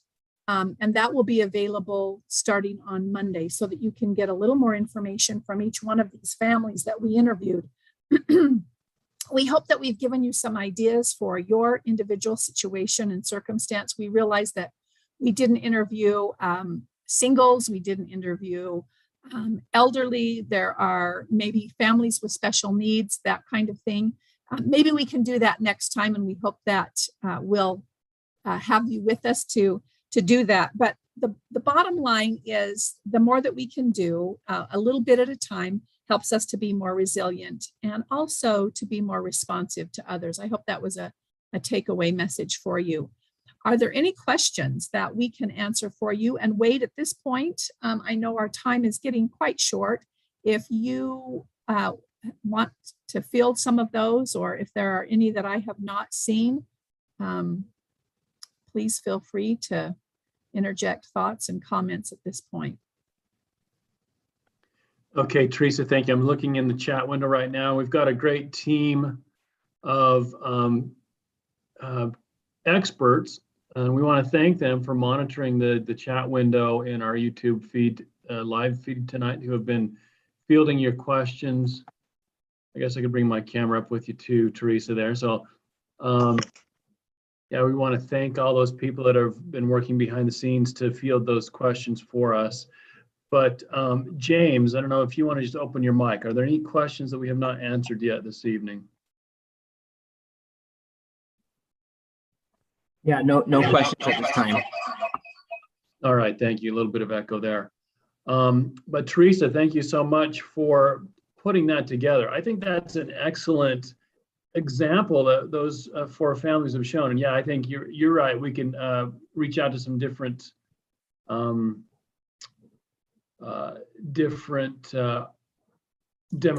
if you will. Yeah. In a future one. Janine, do you have a comment? No, do you want me to have a comment? I didn't know if you were asking me a question. Sorry, I didn't push anything. I just would like to say I'm just really impressed and pleased with the other families that I saw, and I just say go for it and start somewhere, start small. You had a lot of great advice, you and your husband. We appreciate your participation in older of the group here. Pardon me? I said we're the older of the group, so we've had a lot of years to work on things. So yeah, you had a lot of great advice and a lot of great comments and feedback, and we appreciate you taking that time out to do that for us this evening. Again, so if there are any other questions, we can take them at this time. Any comments from our family members, Maria or Michelle or anybody, if there's no questions? Yeah, sometimes I think, Brian asked the question again, final thoughts, but after doing this and after watching these other videos, do you have any other thoughts or that you'd like to share with us, our video members that are here with us tonight? Yes, this is Maria Tejamulia here. Can you guys hear me? Yes, go ahead, Maria. I'm not sure if my mic was on. All right. Thank you so much to Teresa for the opportunity to be able to be part of this, because one of the things that was a big aha for me is that we are never going to be done. Like, I think I was always working towards I'm going to be prepared someday. And then as I went through the exercise again of just trying to get my ducks in order, just a little bit further, I realized I'm like, no, if we put in our minds this expectation that it's all going to be done and we're going to have our everything completed and then we're prepared, that's not realistic. And so my encouragement is for families out there, for individuals out there, to just pick one thing and do it and be okay if it's B- work. It doesn't have to be the most beautiful backpack. It doesn't have to be the most up-to-date, technology device, whatever, but just do B- work and it's good enough. And one of the things that I've done to be able to help my family, and I mentioned this in the video, is having checklists and binders and those kinds of things have been so helpful for me. And what I've done is I created them for my family, but I've also made them available for other families so that you can download them. And I've also put them on an editable Canva template. If anybody uses Canva out there, so you can edit it for your family and print them. I will throw into the chat here the link to that so you can just download it for free. It's a free resource. Totally have it. And the website is mom.mba/family plan. And like I said, I'll put that in the chat, but it's just a free resource, something that I created for my family, and from me to you, you can have it. That's awesome. Great.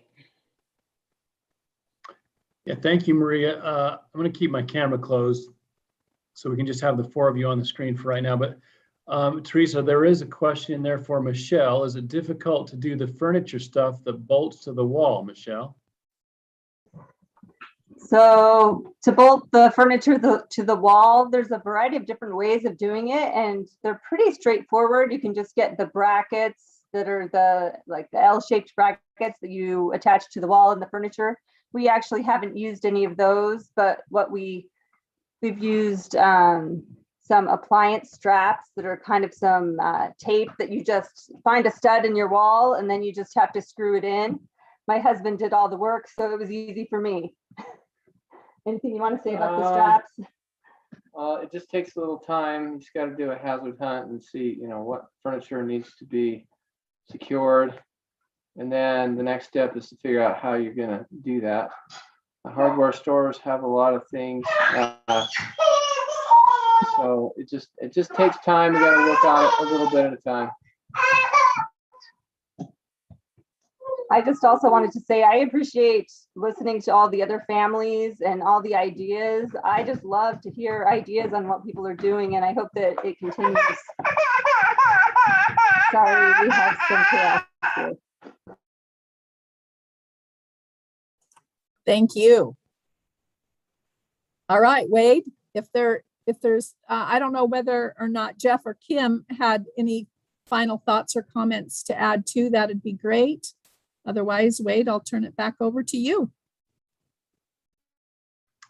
Okay, thank you again, Teresa, for putting together such a fun and interesting webinar session this evening. I think it's fun to watch all those different families here and listen to them just kind of talk together about their preparedness efforts. And yes, I definitely learned a lot.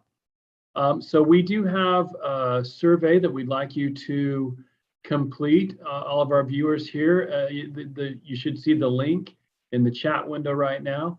If you will click on that and answer those questions for us and just provide us a little bit of feedback so that we can continue to plan and conduct, hopefully informative webinars that you'd like to see. And as of last time, similar to last time, we will do a random drawing from everyone who submits a completed survey form, and have a prize for you. A couple of Be Ready Utah incentive items. One of the gas meter wrenches that you saw in one of the videos, one of our Be Ready Utah PSA videos, one of those little commercials talked about the gas wrench, and a little Be Ready Utah flashlight. So if you'll finish that survey, would really appreciate it. Okay, there is one more question. I don't know if we still have some of our panelists on here. What are all the things that you didn't have when the quake, disaster, or pandemic happened that hit you like, oh, I wish we had this thing? Are there any thoughts from anybody on our panelists, if you're still here, to answer that question? What was something you wish you had during one of these recent disasters, the earthquake or the pandemic? Anyone? On March 14th of 2020, I remember the day, right after the quake, I ended up running over to the hardware store and buying a generator. That was one of those big purchases that I had been avoiding because it's so expensive. But I was like, the world's ending, get a generator. So that was me. All right, Maria, that's a great one. Thank you so much. And of course, as I mentioned in my presentation, make sure you use it safely and properly outdoors and don't overload it. But yeah, great item to put in your emergency preparedness planning. And also, are there any instructions online about strapping furniture to the walls? Marilyn Hoff, the earthquake lady from Be Ready Utah. Is that one you want to answer, Linda? I'm sorry. Hi. Thank you. I have right here, it's called Quake Hold, and it's furniture strap that you can purchase at any hardware stores or emergency stores. And what it is, it's a heavy duty strap that you do not need to put holes in your furniture. It has holes in the strap where you find the stud, and you attach the strap to the stud. 16 inches is another stud. Put the second strap, push your furniture to the strap, and then bring your Velcro up and then take the tape off and strap it. That way, or stick it. And that way you won't have to put holes in your furniture. And they also have flat screen straps, freestanding flat screen straps, and it's also Quake Hold. Quake Hold came from California. So California is Utah's teacher. So we've learned a lot from them. And also a lot of people will secure furniture with different size L-shaped brackets. So there's a lot of hardware out there. It's up to you to take action. Good luck. Thank you very much, Marilyn. And how timely was it that you had all those show and tell items ready to go right there for that question? So that was perfect. Thank you for sharing those. Those are great ideas. Okay, we are just coming right up on 9 o'clock. Again, just want to encourage everyone to fill out the survey that you see there in the chat window. And we will have a drawing for one winner, just a random drawing for a gas meter wrench and a Be Ready Utah flashlight. Again, a reminder, tickets go on sale tomorrow for the Be Ready Utah Expo, coming up February 25th and 26th of 2022 at the Mountain America Expo Center. You can go to Eventbrite. I don't know if I mentioned this in the previous session. You go to Eventbrite and just look up Be Ready Utah, just like you found these tickets and registered for this webinar. Do the same thing. Go to eventbrite.com and just look up Be Ready Utah, and you'll find the tickets for our Be Ready Utah Expo. Again, I want to thank everyone from our committee who has spent so much time planning this. I want to thank our guests, Jeff and the 4 families that were featured in our videos, and those that have joined us this evening to help answer questions. Thank you for your sharing of your experiences and knowledge and expertise. And behind the scenes, our question answering team of experts. Oh, there we go. My camera was off again. Thank you to our behind the scenes, who I'm just thanking, Brian Stinson, for all the work technology-wise, video-wise, and making this happen in our live stream. So with that, I think we will call it an evening. Hope to see you next time. Everybody have a good evening. And as Marilyn said, take action towards preparedness. Take something that you heard tonight, take something you learned tonight, and go do it. Anytime's a good time to talk about preparedness. Anytime's a great time to take action towards preparedness. Thank you very much, everybody. Have a great evening.